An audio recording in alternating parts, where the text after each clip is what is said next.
আসসালামু আলাইকুম। সবাই কেমন আছো? আশা করি সবাই ভালো আছো। তোমাদের সাথে আমার মনে হয় আগে একবার দেখা হয়েছে প্যারালাল বেসে ক্লাসের সময়। তো আমি doctor Munna, sir Salimullah medical college থেকে। তোমাদের আজকে আলোচনার বিষয় হচ্ছে খুব ইন্টারেস্টিং বলবো না, খুব প্রয়োজনীয় একটা বিষয়, মানব জীবনে ধারাবাহিকতা। এই মানব জীবনের ধারাবাহিকতার ক্ষেত্রে কতটুকু কি গুরুত্ব, মানব জীবনে কতটুকু গুরুত্ব, বা তোমার ধরো মেডিকেলে কতটুকু গুরুত্ব, এগুলো নিয়ে আলোচনা হবে। তার আগে তোমরা আমাকে ক্লিয়ারলি কথাগুলো শুনতে পারতেছো কিনা আমাকে জাস্ট একটু কমেন্ট করে জানাও। আর আরেকটা বিষয় আমাকে জানাও, সেটা হচ্ছে যে আচ্ছা, অনেকেই তো খুব আমাকে অনেক সালাম দিচ্ছে, আমি যদিও তাদের সালাম দিছি, তারপর আবার উত্তর দিচ্ছে ওয়ালাইকুম আসসালাম। সবাইকে অসংখ্য ধন্যবাদ। তোমরা ব্যাপক উৎসাহ উদ্দীপনার মধ্য দিয়ে তোমরা এই যে ক্লাসে প্রবেশ করেছো এবং তোমরা যে হচ্ছে যে এখন ক্লাসের দিকে আগাচ্ছ, খুব ভালো লাগতেছে দেখে। আর সবচেয়ে বড় কথা হচ্ছে যে তোমরা এই যে যে শীতের দিনে এত কষ্ট করে ক্লাস করো চান্স পাওয়ার জন্য, যে এই যে একটা যে ভালোবাসা তোমাদের মধ্যে, এটা কিন্তু একটা বিশাল বিষয়। ঠিক আছে, আজকে সাদা কালো পেজ রাখা হয়েছে, তার চারদিকে রঙিন পেজ, তার বুঝতেই পারতেছো যে আসলে আমাদের ক্লাসটা সাদা কালো না, আজকের ক্লাসটা রঙিন ক্লাস। ঠিক আছে, তুমি দেখো যে মানব জীবনে ধারাবাহিকতা, ঠিক আছে, এটা নিয়ে আলোচনা হবে। তার আগে আমাকে শুনতে পারতেছো কিনা? হ্যাঁ, প্রচুর ক্লিয়ার লিখতেছে সবাই, জি ভাই ক্লিয়ার। হুম, ইসমাইল আহমেদ, তারপরে হচ্ছে যে অল ক্লিয়ার অল ক্লিয়ার। হ্যাঁ, আচ্ছা ঠিক আছে। একজন আবার মাহফুজ আলমকে দিছে, আমার নাম আবার মাহফুজ করিম মতো, তো আমি বললাম আমাকে আবার কে দিল। ঠিক আছে, জি ভাইয়া ক্লিয়ার। হুম, তাহলে আমাদের আলোচনায় চলে আসবো। আজকে আলোচনার বিষয় হচ্ছে যে মানব জীবনে ধারাবাহিকতা। তার আগে কিছু সামাজিক কথাবার্তা বলে নিতে হবে এই অধ্যায় শুরু করার আগে। আমি সবসময় এই অধ্যায় পড়ার সময় কিছু সামাজিক কথাবার্তা বলি। আচ্ছা, সামাজিক কথাবার্তা বলতে কিরকম, যে তোমরা অসামাজিক কোনো প্রশ্ন এখানে করা যাবে না, সমাজ রিলেটেড এবং হচ্ছে এই ধরনের প্রশ্ন এখানে করতে হবে, প্রথম শর্ত। নাম্বার 2, এই অধ্যায়টা কারো কারো জীবনী, অর্থাৎ কারো কারো বইতে তুমি যদি দেখো, তুমি দেখবা যে এই অধ্যায়টা কারো কারো বইতে খুব গুরুত্বপূর্ণ ভূমিকা পালন করছে এবং সেই অধ্যায়টা অনেক স্টাডি করছে। কারো কারো বইতে আমি দুই ধরনের স্টুডেন্ট দেখছি এই পর্যন্ত। কেউ কেউ আছে এই অধ্যায়ে সারা বই তার সুন্দরভাবে দাগায় পড়া হয়েছে, এই অধ্যায়ে সে এসে তুমি মনে করো যে কোনো দাগ দেয়নি, অর্থাৎ সে কোনো স্টাডি এখানে করেনি। কেউ কেউ আছে এই অধ্যায়ে এসে সারা বইতে একটিও দাগ নেই, কিন্তু এই অধ্যায়ের প্রতিটা লাইনে লাইনে দাগায় দাগে লাল এবং নীল কালিতে দাগিয়ে তিনি এই অধ্যায়টি অধ্যয়ন করেছেন। এরকম কিছু স্টুডেন্ট আমরা দেখছি। তাহলে সেক্ষেত্রে দুই ধরনের দুই রকম চিন্তা ভাবনা। তবে মেডিকেল ভর্তি পরীক্ষার জন্য এই অধ্যায়টা খুবই খুবই এবং খুবই গুরুত্বপূর্ণ। প্রতিটা ইয়া থেকে একটা প্রশ্ন আসে, মনে রাখবা। অধ্যায়টা দেখে যতই বড় হোক না কেন, অধ্যায়টা কিন্তু থেকে সব পড়তে হয় না। কি কি পড়তে হয় না পড়তে হয় এটা আমি তোমাকে বলে দিই। তার আগে তুমি যদি আমাকে বলো যে ভাই সবচেয়ে বেশি গুরুত্বপূর্ণ কি, বা কি পড়তেই হবে, কি না পড়লেই নয়, সেটা হচ্ছে 3টি ভ্রূণীয় স্তরের পরিণতি। এবং আমরা ওখানে জানি যে বিভিন্ন সপ্তাহে কোন সপ্তাহে কি কি তৈরি হয়, এটা আমাদের কিন্তু জানতে হবে। এবং এটা ভর্তি পরীক্ষার জন্য আমাকে যদি বলো টপ রেটিং 5 স্টার।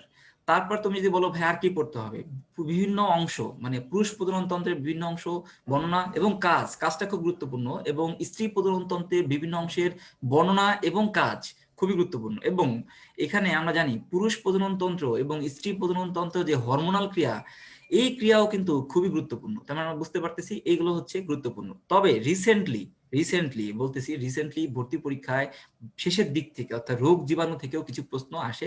তো সেগুলো এখন আমাদের মনোযোগ দিয়ে পড়তে হবে। কি পড়তে হবে আমি বলে দেবো, আমাদের সাথে থাকো, ক্লাস করো, তুমি বুঝতে পারবা যে ক্লাস শেষে যে আসলে কতটুকু পড়তে হবে। বেশি পড়তে হবে না, কিন্তু টেকনিক্যালি পড়তে হবে, তাহলে তুমি দেখবা যে এখানে কিন্তু ভালো করতে পারবা। তুমি এখন সবকিছু পড়লা, ঠিক আছে, গর্ভাবস্থায় তোমার মানে মায়ের যত্ন, এটা তুমি মনে করো যে মনোযোগ দিয়ে তুমি 2 রাত অধ্যয়ন করলা, কিন্তু কোনো লাভ হবে না, কারণ এখান থেকে প্রশ্ন আসবে না।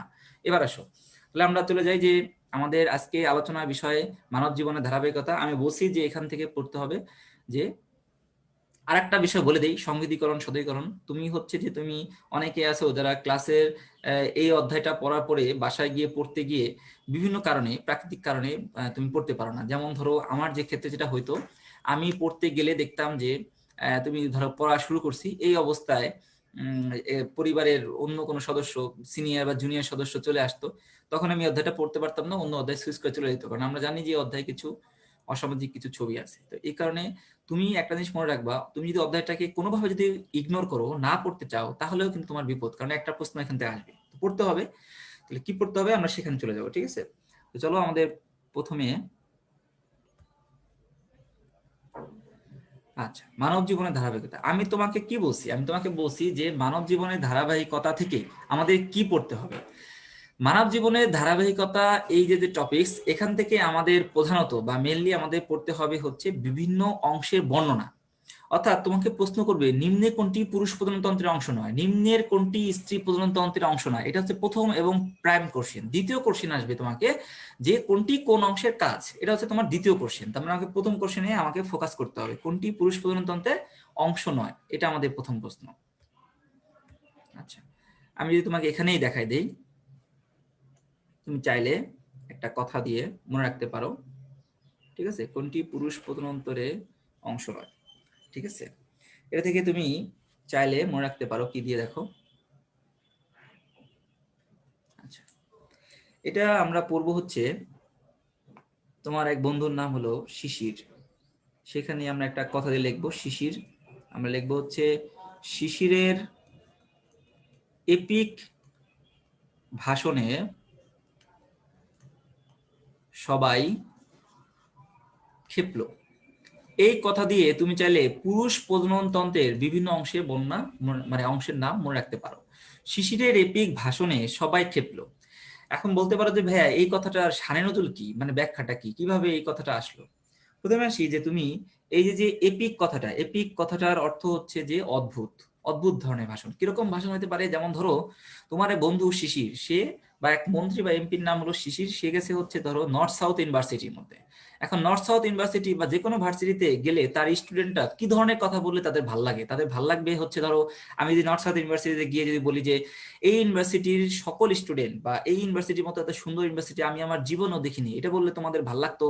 অথবা যদি প্রশ্ন বলি যে যে ধরো আমি আসা উপলক্ষে এই ইউনিভার্সিটির প্রতিটি স্টুডেন্ট তার ক্যান্টিনে ফ্রি খাবার পাবে, অথবা যদি বলি যে আমি আসা উপলক্ষে এই নর্থ সাউথ ইউনিভার্সিটির প্রতি স্টুডেন্ট সারা পৃথিবীতে ভাড়া ফ্রি, তাহলে এইসব কথা বললে তোমার ভালো লাগবে। কিন্তু তা না বলে যদি তোমার এই কথা বলে যে নর্থ সাউথ ইউনিভার্সিটির প্রতি কোনায় কোনায় জঙ্গি রয়েছে, এদেরকে ধরে শাস্তি ব্যবস্থা করবো ইনশাল্লাহ, তাহলে ওই জায়গা থেকে তুমি যত বড় মন্ত্রী হো না কেন, ওই জায়গা থেকে তোমাকে কি পাদুকা বা কঙ্কর নিক্ষেপের হাত থেকে বাঁচানো সম্ভব?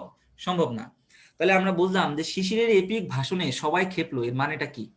এবার দেখো, যদি আমি শিশিরের বন্ধু হয়ে থাকি, তাহলে আমি ওই পাদুকা নিক্ষেপের হাত থেকে বাঁচাইতে চাইলে শিশিরকে কানে কানে কি বলবো? আমি শিশিরকে কানে কানে গিয়ে বলবো সর ভাই, মানে জীবন থাকতে তুই এখান থেকে সরে যা। এই কথাগুলো আমি বলবো। তাহলে তুমি বুঝতে পারতেছো, কেউ লিখতে হবে না, তুমি মনোযোগ দিয়ে কথাগুলো শোনো, কারণ সব লিখে আমি তোমাদের সুন্দরভাবে দিয়ে দেবো। তুমি দেখবা একটু পরে লেখা আছে সবকিছু। তাহলে আমরা বুঝলাম শিশিরের এপিক ভাষণে সবাই ক্ষেপলো, এর মানে কি আমরা বিভিন্ন অংশের নাম খেয়াল করবো। দেখো, শিশির মানে হচ্ছে এখানে শুক্রাশয়, শিশির মানে শুক্রাশয়, এপিক মানে এপিডিডাইমিস, ভাষণে মানে হচ্ছে ভাস ডিফারেন্স, সবাই মানে হচ্ছে সেমিনাল ভেসিকল, ক্ষেপলো মানে হচ্ছে ক্ষেপণ নালী। তাহলে আমরা বুঝলাম যে একটা পুরুষ প্রজননতন্ত্রের বিভিন্ন অংশের নাম মনে থাকবে আমার। আমার দ্বিতীয় কাজ কি ভাইয়া? দ্বিতীয় কাজ হচ্ছে যে এর মধ্যে কোনটি মুখ্য আর কোনটি হচ্ছে যে গৌণ জননাঙ্গ। তো সেক্ষেত্রে আমরা আমরা জানি যে একটা যারা বাংলা জ্ঞান আছে, আমরা জানি একটি বাক্যের প্রধান কে, বাক্যের প্রধান হচ্ছে তার কর্তা। আমরা জানি যে তাহলে এই বাক্যের প্রধান হচ্ছে কে, শিশির, তার মানে শিশির হচ্ছে এখানে মুখ্য বিষয় বা প্রাইমারি। তাহলে আমরা বুঝবো শিশিরে কি হয়েছিল, শুক্রাশয়, তাহলে শুক্রাশয় কি হবে, প্রধান অঙ্গ। প্রধান অঙ্গের নাম কি বা মুখ্য জননাঙ্গের নাম কি, ভর্তি পরীক্ষার প্রশ্ন আসতে পারে, আমরা অ্যান্সার করব মুখ্য পুরুষ জননাঙ্গের নাম হচ্ছে শুক্রাশয়। ঠিক আছে, এবার দেখো যে শুক্রাশয় থেকে তুমি যা পড়বা এটা তুমি আর যা পড়বা এটা তুমি বললাম যে স্বর ভাই দিয়ে মনে রাখতে পারো। দেখো আমরা তিনটা জিনিস শুক্রাশয় থেকে মনে রাখবো। নাম্বার এক, আমরা মনে রাখবো তিনটা অংশ আছে, একটা আছে সেমিনিফ্রাস, শতে সেমিনিফ্রাস নালিকা, রতে কি হবে ভাইয়া রেটি টেস্টিস, ভাইতে কি হবে ভাস ইফারেন্সিয়া, ভাইতে কি হবে ভাষা রশ্মিতে ইফারেন্সিয়া হবে। ঠিক আছে, এবার এখান থেকে কি প্রশ্ন আসতে পারে, তোমাকে যদি প্রশ্ন করা হয় 1000টির মতো পেঁচানো নালিকা মিলে কি গঠন করে, তাহলে আমি বুঝলাম। অথবা যদি প্রশ্ন করে পেঁচানো অংশের নাম কি শুক্রাশয়ের, আমরা বলবো শুক্রাশয়ের পেঁচানো অংশের নাম হলো কি আমাদের সেমিনিফ্রাস নালিকা। যদি বলি শুক্রাশয়ের জালিকাকার অংশের নাম কি, জালিকাকার, জালিকাকার অংশের নাম হলো রেটিটেস্টিস। আর ভাষা ইফারেন্সিয়া এটা আরেকটা নাম হলো সংগ্রাহক নালী, 20টা সংগ্রাহক নালী নিয়ে এটা গঠিত হয়। তাহলে আমরা এটা বুঝতে পারলাম শিশিরের এপিক ভাষণে সবাই ক্ষেপলো। আমাদের দ্বিতীয় কাজ হলো শুধুমাত্র আমরা যদি, আমরা তোমাকে কিন্তু একটা কথা বলছি আমরা অলরেডি ভাইয়া, আমাদের কাজ হচ্ছে শুধু নাম মনে রাখা না, আমাদের দ্বিতীয় কাজ কি ভাইয়া, এর দৈর্ঘ্য প্রস্থ উচ্চতা মনে রাখা। তুমি দেখবা দৈর্ঘ্য প্রস্থ উচ্চতা নিয়ে আমাদের সহায়ক নোটের মধ্যে সুন্দরভাবে দিয়ে আছে, অর্থাৎ কম্পেনিয়ন বুকের মধ্যে সুন্দরভাবে তুমি দেখবা ক্লাস নোটের মধ্যে আছে। তার মানে এটা নিয়ে দুশ্চিন্তা করার কিছু নাই। তারপরে আমি একটু তোমাকে মিলে মিলে বলি, তুমি দেখবা মিল আছে। কিরকম মিল আছে দেখো, শুক্রাশয়ের দৈর্ঘ্যগুলো আমি খেয়াল করে দেখো, এটার দৈর্ঘ্য হলো 4, এটার দৈর্ঘ্য হলো 4, আর এটার দৈর্ঘ্য হলো 40। সেমিনাল ভেসিকলে কোনো দৈর্ঘ্য নাই। ক্ষেপণ নালী হচ্ছে 19। এরপরে যেটা থাকে ইউরেথ্রা, যেটাকে আমরা বলি মূত্র নালী, তার দৈর্ঘ্য হলো 19। তাহলে আমরা দেখতেছি ব্যাপক মিল, 19 19 4 4 40, ঠিক আছে, 4 4 40। এবার খেয়াল করে দেখো, তবে তাদের এককগুলো আলাদা। খেয়াল করে দেখো, মনোযোগ দাও। এটা হচ্ছে 4 সেন্টিমিটার, এটা হচ্ছে 4 থেকে 6 মিটার, আর এটা হচ্ছে 40 সেন্টিমিটার। তাহলে আমাদের মনে রাখতে হবে কোনটার একক কোনটা। তাহলে আমরা সহজে বললাম 4 4 40 এবং 4 সেন্টিমিটার, 4 মিটার এবং হচ্ছে 40 সেন্টিমিটার। এরপর আসলে সেমিনাল বেসিকের দৈর্ঘ্য নাই, এটা হচ্ছে 19 মিলিমিটার, এটা হলো 19 সেন্টিমিটার। তাহলে 19 সেন্টিমিটার এবং হচ্ছে যে 19 মিলি, এটা হচ্ছে 19 মিলিমিটার, আর এটা হচ্ছে 19 সেন্টিমিটার। তাহলে আমরা এককগুলো মিললাম, বুঝলাম। দৈর্ঘ্য নিয়ে কারো কোনো দুশ্চিন্তা করার কোনো কারণ নাই, যদিও এগুলো সব দেয়া আছে 4 4 40 এবং হচ্ছে 19 এবং 19। তাহলে এটা মনে রাখলে তুমি পারবা, ঠিক আছে। এবার আসো, দৈর্ঘ্য নিয়ে আমাদের কথাবার্তা শেষ। এবার আসো মেন যে কাজ, তো কাজ কাজ পড়ার জন্য তুমি যদি কাজ পড়তে চাও, তাহলে আমি তোমাকে বলবো যে কাজ পড়ার জন্য আমরা একটা ছবি দেখবো। দেখো,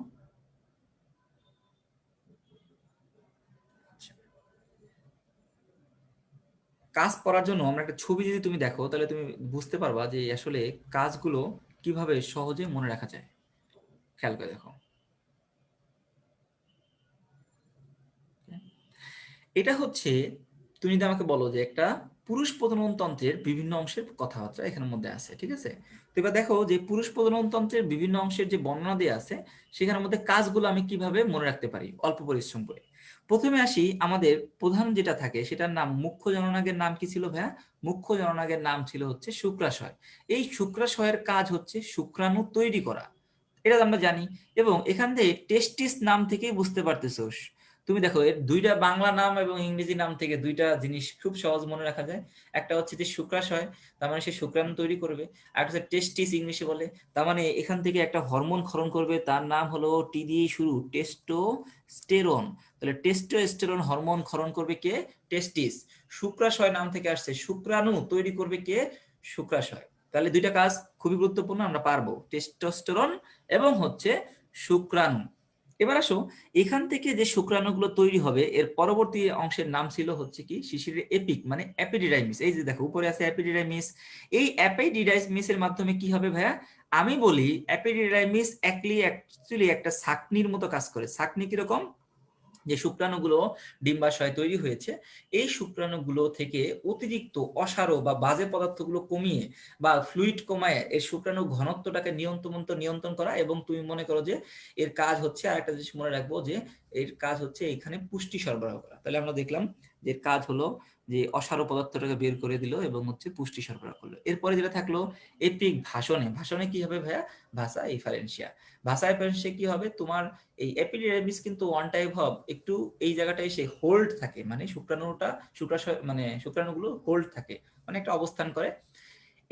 মানে ভাষা ডিফারেন্সের কাজ হচ্ছে যখন খুব প্রয়োজন, অর্থাৎ প্রয়োজনের সময় এটা দ্রুত, সঙ্গমের সময় যেটা বলে আর কি, সোজা কথা, সঙ্গমের সময় এটা দ্রুত পরিবহন করবে, এটা হচ্ছে এর কাজ। তাহলে আমরা বললাম ভাষা ডিফারেন্সের কাজ আমরা বুঝলাম। সেমিনাল ভেসিকল যেটা ভাইয়া, সেমিনাল ভেসিকলের কাজ হচ্ছে কি আমি তোমাকে বলি। সেমিনাল ভেসিকলের কাজ হচ্ছে যে ওই জায়গাটা যে সাময়িক সময়ের জন্য জমা করে রাখা এবং যখন প্রয়োজন হবে তার পরবর্তীতে রিলিজ করা। আর ক্ষেপণ নালী কি করবে? ওই একই কাজ। ক্ষেপণ নালীর কাজ হচ্ছে পরবর্তীতে দ্রুত সময় মানে যখন প্রয়োজন তখন কি করবে? দ্রুত পরিবহন করবে।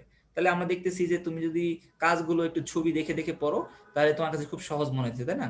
এটার কাজ সহজ, এটার কাজও সহজ, এটা হচ্ছে ছাঁকনির মতো কাজ করে।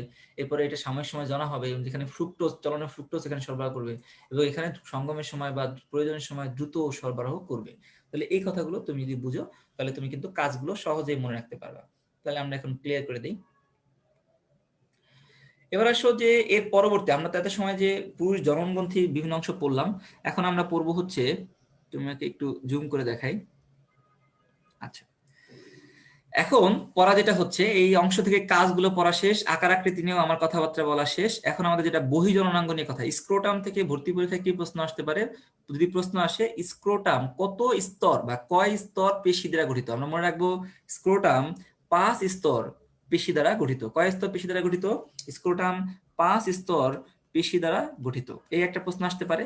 আরেকটা প্রশ্ন আসতে পারে যেটা আলিম স্যারের বইতে আছে, যে স্ক্রোটামের কাজ হচ্ছে দেহের তাপমাত্রা থেকে এখানে কিছু তাপমাত্রা কম রাখে, just on type of fridge হিসেবে কাজ করে। ফ্রিজে যেমন টেম্পারেচার কম থাকে, ওরকম ভাবে বডি টেম্পারেচার তুলনায় এখানে টেম্পারেচার কিছুটা কি হবে, কম হবে। কিছুটা কি হবে, কম হবে।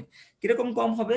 আলিম স্যারের বইতে তুমি দেখবে এটা লেখা আছে, মানে 2 ডিগ্রি সেলসিয়াস তাপমাত্রা এখানে কম হবে, বা মাঝে বেগম বলা আছে 3 ডিগ্রি সেলসিয়াস তাপমাত্রা এখানে কম হবে।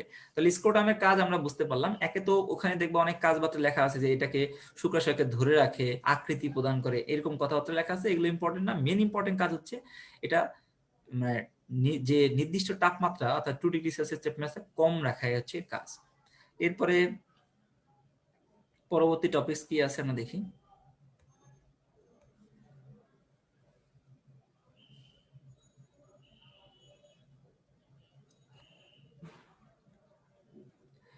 পরবর্তী টপিক হচ্ছে পুরুষ জননাঙ্গ। এর মধ্যে 4টা অংশ আছে, তোমাকে একটু পড়তে হবে।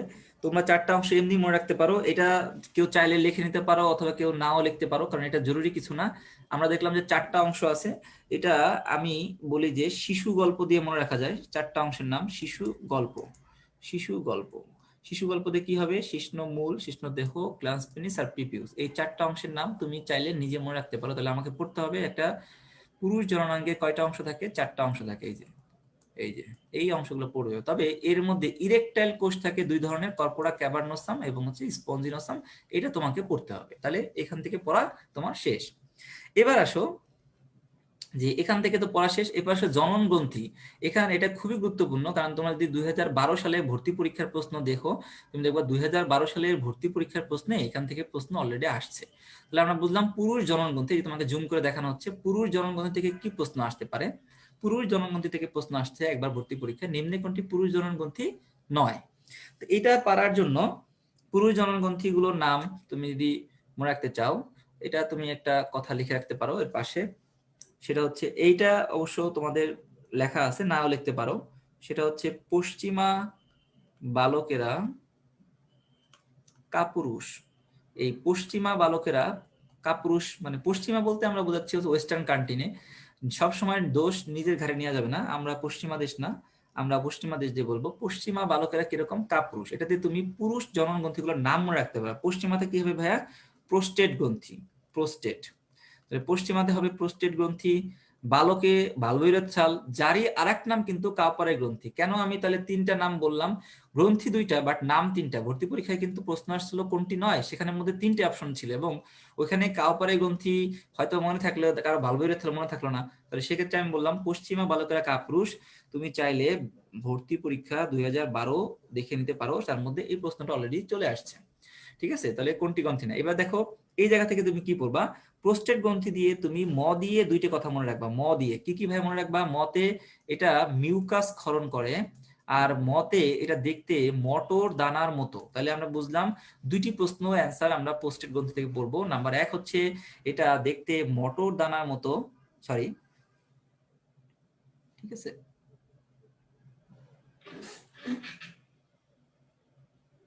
ও সরি আমি উল্টাটা বলছি, এটা হবে ম দিয়ে 2টা কথা মনে রাখবো। এটা দেখতে মটর দানার মতো, আর এটা হচ্ছে মিউকাস ক্ষরণ করে। আচ্ছা ঠিক আছে, তাহলে পোস্টেড গ্রন্থি থেকে আমরা কি পড়বো?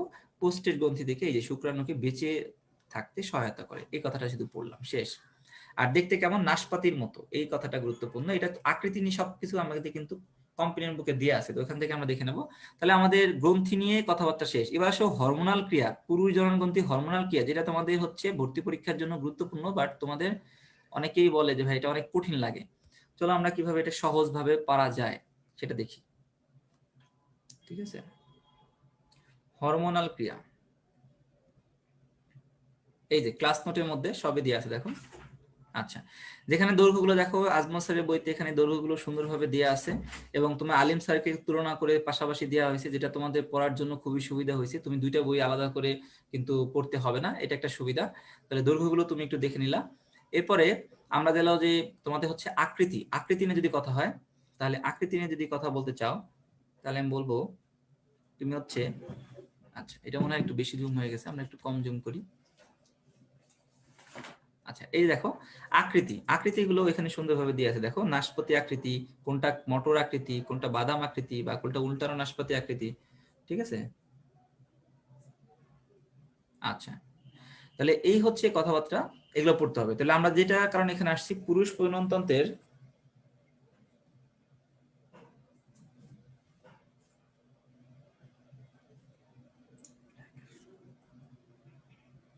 আচ্ছা তুমি দেখো যে এখানে আমরা কি কি পড়বো।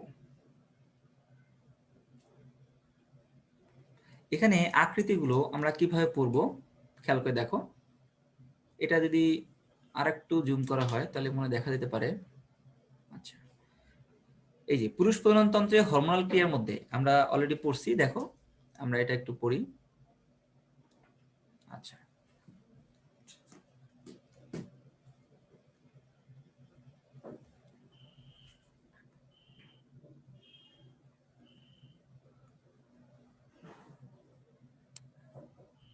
ওকে, আকৃতিগুলো তুমি যদি একটু দেখো, দেখো এগুলো আমরা কি কি পড়বো। প্রথমে হরমোনগুলোর নাম পড়তে হবে। তুমি যদি এখান থেকে দেখো সুন্দরভাবে হরমোনগুলোর নাম পড়তে পারতেছো, এই যে হরমোনগুলো তুমি সুন্দরভাবে নাম পড়তে পারতেছো। এই যে তুমি যে নাম পড়লা, দ্বিতীয় কাজ তোমার হচ্ছে, দ্বিতীয় কাজ কোনটা? দ্বিতীয় কাজ হচ্ছে এর ক্ষরণস্থল দেখা, ঠিক আছে।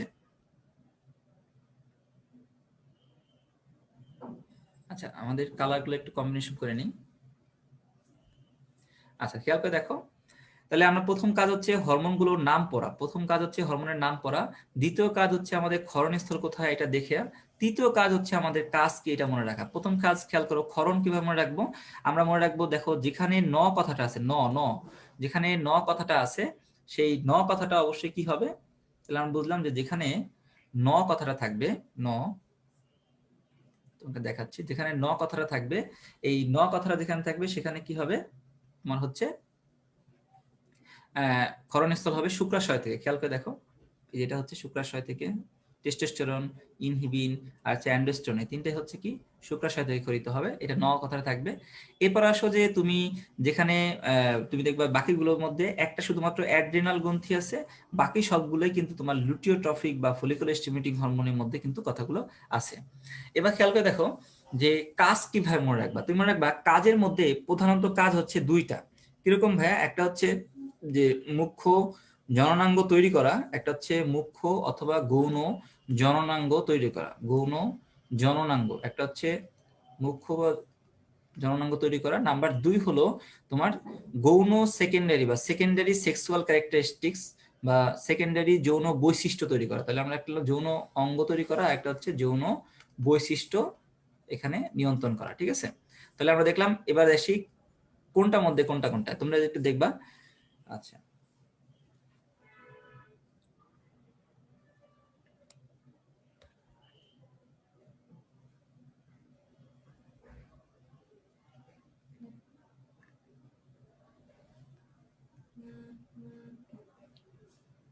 ঠিক আছে,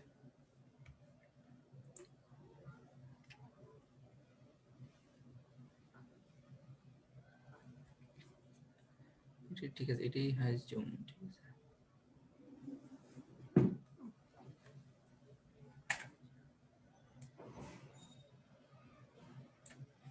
আচ্ছা তুমি দেখো যে অনেকে জুম করতে বলতেছে, তো সেক্ষেত্রে আমরা জুম করে নিলাম, এটা হচ্ছে অবস্থা। তাহলে আমরা বলছি যে হচ্ছে যে দুইটা জিনিস আছে আমাদের এখানে পড়তে হবে। সেটা হচ্ছে যে প্রথমে আসি যে যৌন অঙ্গ কে গঠন করে, এটা একটা বিষয়। আর একটা হচ্ছে তোমার হচ্ছে যৌন অঙ্গ কে গঠন করে, ঠিক আছে। আর একটা হচ্ছে তোমার যৌন বৈশিষ্ট্য কে নিয়ন্ত্রণ করে,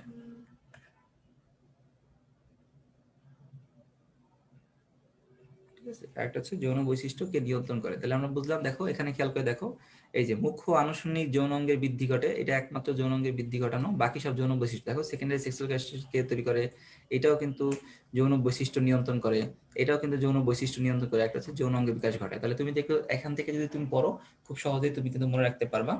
আচ্ছা আর টেস্টোস্টেরন ক্ষরণ ঘটায় বা ঘটাতে সাহায্য করে কে? এখানে শুধুমাত্র ফলিকুলার স্টিমুলেটিং হরমোন, আর একটা হচ্ছে কি যে লুটিনাইজিং হরমোন। এটা হচ্ছে টেস্টোস্টেরন হরমোন ক্ষরণ ঘটাতে সাহায্য করে।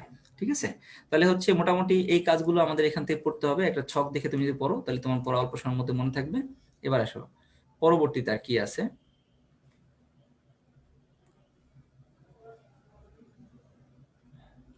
আচ্ছা,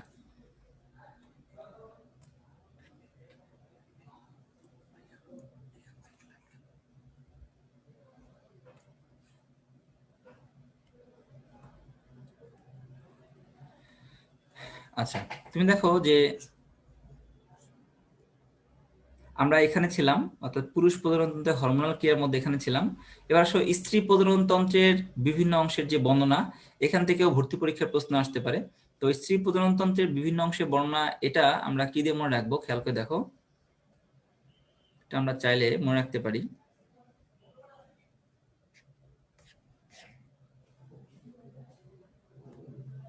আচ্ছা, এটা একটা কথা দিয়ে তুমি মনে রাখতে পারো, খেয়াল করে দেখো। মনে রাখতে পারি আমরা, দিদি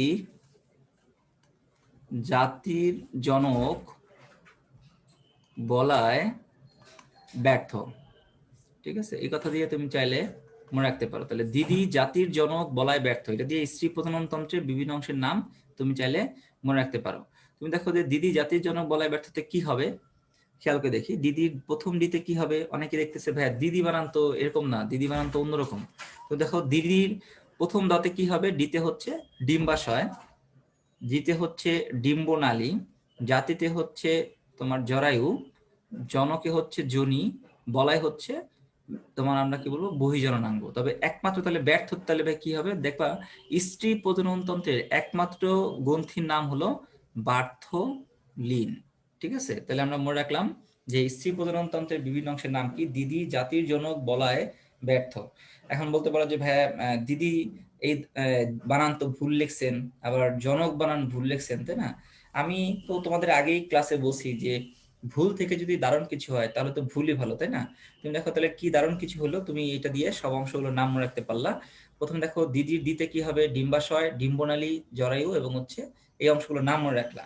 দ্বিতীয় কাজ তোমার দেখো, এই যে যে ডিম্বনালী আছে, এই ডিম্বনালীকে আবার কয় ভাগে ভাগ করা যায়, 4 ভাগে। পরীক্ষায় প্রশ্ন আসবে ডিম্বনালীর অংশ 9 কোনটি। এই ডিম্বনালীর অংশ গুলো মনে রাখার জন্য তুমি লিখে নিতে পারো। ডিম্বনালীর অংশগুলো মনে রাখার জন্য তুমি লিখবা, ইনি অসৎ ফারিয়ার আম্মু। এটা দিয়ে তুমি মনে রাখতে পারো, ইনি অসৎ ফারিয়ার আম্মু। ইনি অসৎ ফারিয়ার আম্মু, এটা দিয়ে মনে রাখতে পারো। ইনিতে কি হবে, ইনিতে ইনফান্ডিবুলাম, অসতে কি হবে ইস্থমাস, ফারিয়াতে ফিমরি, আম্মুতে অ্যাম্পুলা। তাহলে আমরা বুঝলাম যে একটা ডিম্বনালীর কয়টি অংশ আছে, 4টি অংশ আছে। কি কি, যে ইনি অসৎ ফারিয়ার আম্মু দিয়ে, ইনিতে ইনফান্ডিবুলাম, অসতে ইস্থমাস এবং ফারিয়াতে ফিমরি এবং হচ্ছে অ্যাম্পুলা, এই 4টা অংশ। ভর্তি পরীক্ষার প্রশ্ন আসবে ডিম্বনালীর অংশ নয় কোনটি। এই হচ্ছে মোটামুটি এখান থেকে কথাবার্তা। এবার আসো পরবর্তীতে আমরা যাই। ওকে, তাহলে তুমি ডিম্বাশয় অংশগুলো থেকে কি প্রশ্ন আসতে পারে বুঝতে পারছো। আমাদের আর কি প্রশ্ন আসবে সেটা হচ্ছে, এই যে মনোযোগ দাও,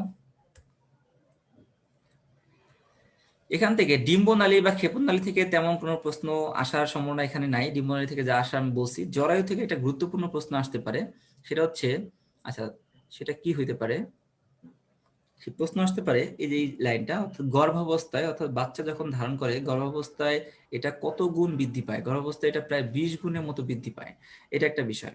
আর জরায়ু থেকে আরেকটা প্রশ্ন আসতে পারে, জরায়ুর কয়টা স্তর নিয়ে গঠিত, আমরা জানি জরায়ু হচ্ছে 3টা স্তর নিয়ে গঠিত, তাই না? 3টা স্তর, কি কি ভাইয়া 3টা স্তর, একটা হচ্ছে এন্ডোমেট্রিয়াম, মায়োমেট্রিয়াম এবং হচ্ছে যে পেরিমেট্রিয়াম। তাহলে এন্ডোমেট্রিয়াম, মায়োমেট্রিয়াম এবং হচ্ছে যে পেরিমেট্রিয়াম নিয়ে গঠিত। এই কথাগুলো দেখো এখানে লেখা আছে, পেরিমেট্রিয়াম, মায়োমেট্রিয়াম এবং এন্ডোমেট্রিয়াম কোন স্তরে এখানে ইমপ্লান্টেশন ঘটে, আমরা জানি যে হচ্ছে এন্ডোমেট্রিয়াম এখানে ইমপ্লান্টেশন ঘটে। ঠিক আছে, ওকে। এবার আসো তাহলে আমাদের এগুলোই কথাবার্তা, আর আকার আকৃতি নিয়ে বা দুর্গবস্তু নিয়ে যে কথাবার্তা আগেই হয়ে গেছে। তাহলে পরবর্তী টপিকে চলে যাব। এখানে তোমার যে কথাবার্তা বলছি সেগুলো কিন্তু এখানে লেখা আছে, তো দুশ্চিন্তা করার কারণ নেই। এবার সে পরের টপিক, স্ত্রী প্রজননতন্ত্রের হরমোনাল ক্রিয়া। এই স্ত্রী প্রজননতন্ত্রের হরমোনাল ক্রিয়াও আমরা চাইলে একটা বক্স আকারে করে পড়তে পারি। দেখো সেই বক্সের মধ্যেই আমরা পড়তেছি, এই যে হরমোনাল ক্রিয়া।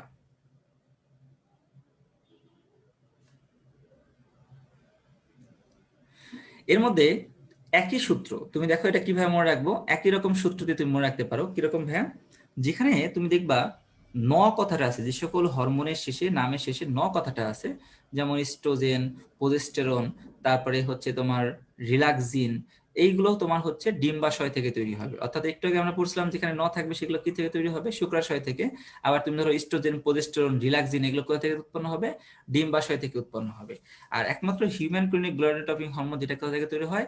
অমরা থেকে। আর ফলিকুলার স্টিমুলেটিং লুটেইন হরমোন আমরা সবসময় জানি এটা হচ্ছে অগ্র পিটুইটারি থেকে তৈরি হয়।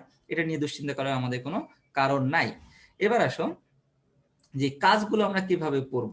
কাজগুলোর ক্ষেত্রে তুমি দেখবে একই রকম ভাবে দুইটা জিনিস তোমার মাথায় রাখতে হবে এখানেও, কোনটা সেকেন্ডারি যৌন বৈশিষ্ট্য প্রকাশ করতে সাহায্য করে, কোনটা করে না।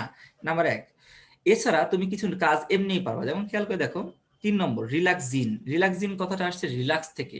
রিল্যাক্স করে কখন? রিল্যাক্স মানে হচ্ছে ধরো আমরা যখন আমাদের ডেলিভারির সময় যখন মায়েরা আমাদের কাছে আসে, তখন হচ্ছে দেখবা যে ওখানে তুমি যখন ডাক্তার হবা তখন দেখবা যে ডেলিভারির সময় কি হইতে হয়, ডেলিভারির সময় জরায়ু আস্তে আস্তে কন্ট্রাকশন হয় বা জরায়ু সংকোচন প্রসারণ ঘটে, এবং অক্সিটোসিন নামক একটা হরমোন আমরা জানি, অক্সিটোসিনের কাজ হচ্ছে এই জরায়ু সংকোচন প্রসারণকে সাহায্য করে। আমরা অলরেডি কিন্তু তোমার স্নায়ুতন্ত্র অধ্যায় পড়ছি, ওখানে গ্রন্থি অধ্যায় যেটা ছিল, গ্রন্থি ওখানে লেখা ছিল অক্সিটোসিন হরমোনের কাজ হচ্ছে জরায়ু সংকোচন প্রসারণ করা, এবং রিল্যাক্সিন হরমোনের কাজ হচ্ছে এর চারদিকে, অর্থাৎ আমরা জানি ইউটেরাস এর চারদিকে কিছু তোমার লিগামেন্ট থাকে, এই লিগামেন্ট গুলোকে রিল্যাক্স করে দেয়। রিল্যাক্স করে দিলে কি হবে? তখন জরায়ুটা কি হবে? কত গুণ বৃদ্ধি পাবে? প্রায় 20 গুণ বৃদ্ধি পাবে। আমরা কিন্তু অলরেডি পড়ছি কত গুণ বৃদ্ধি পায়? 20 গুণ। তখন বাচ্চা কি করবে? সহজেই মায়ের পেট থেকে কি করতে পারবে? বের হয়ে চলে আসতে পারবে। ঠিক আছে, এরকম বাচ্চা বের হয়ে চলে আসলো, এটা একটা বিষয় হতে পারে। তাহলে আমরা বুঝলাম যে স্ট্রোজেন, প্রোজেস্টেরন, এইগুলোর যেখানে ন কথাটা থাকবে সেগুলো হচ্ছে তোমার ডিম্বাশয় থেকে উৎপন্ন হবে। হিউম্যান কোরিনিক গ্রন্ডোট্রপিক হরমোন সেটা তৈরি হবে অমরা থেকে।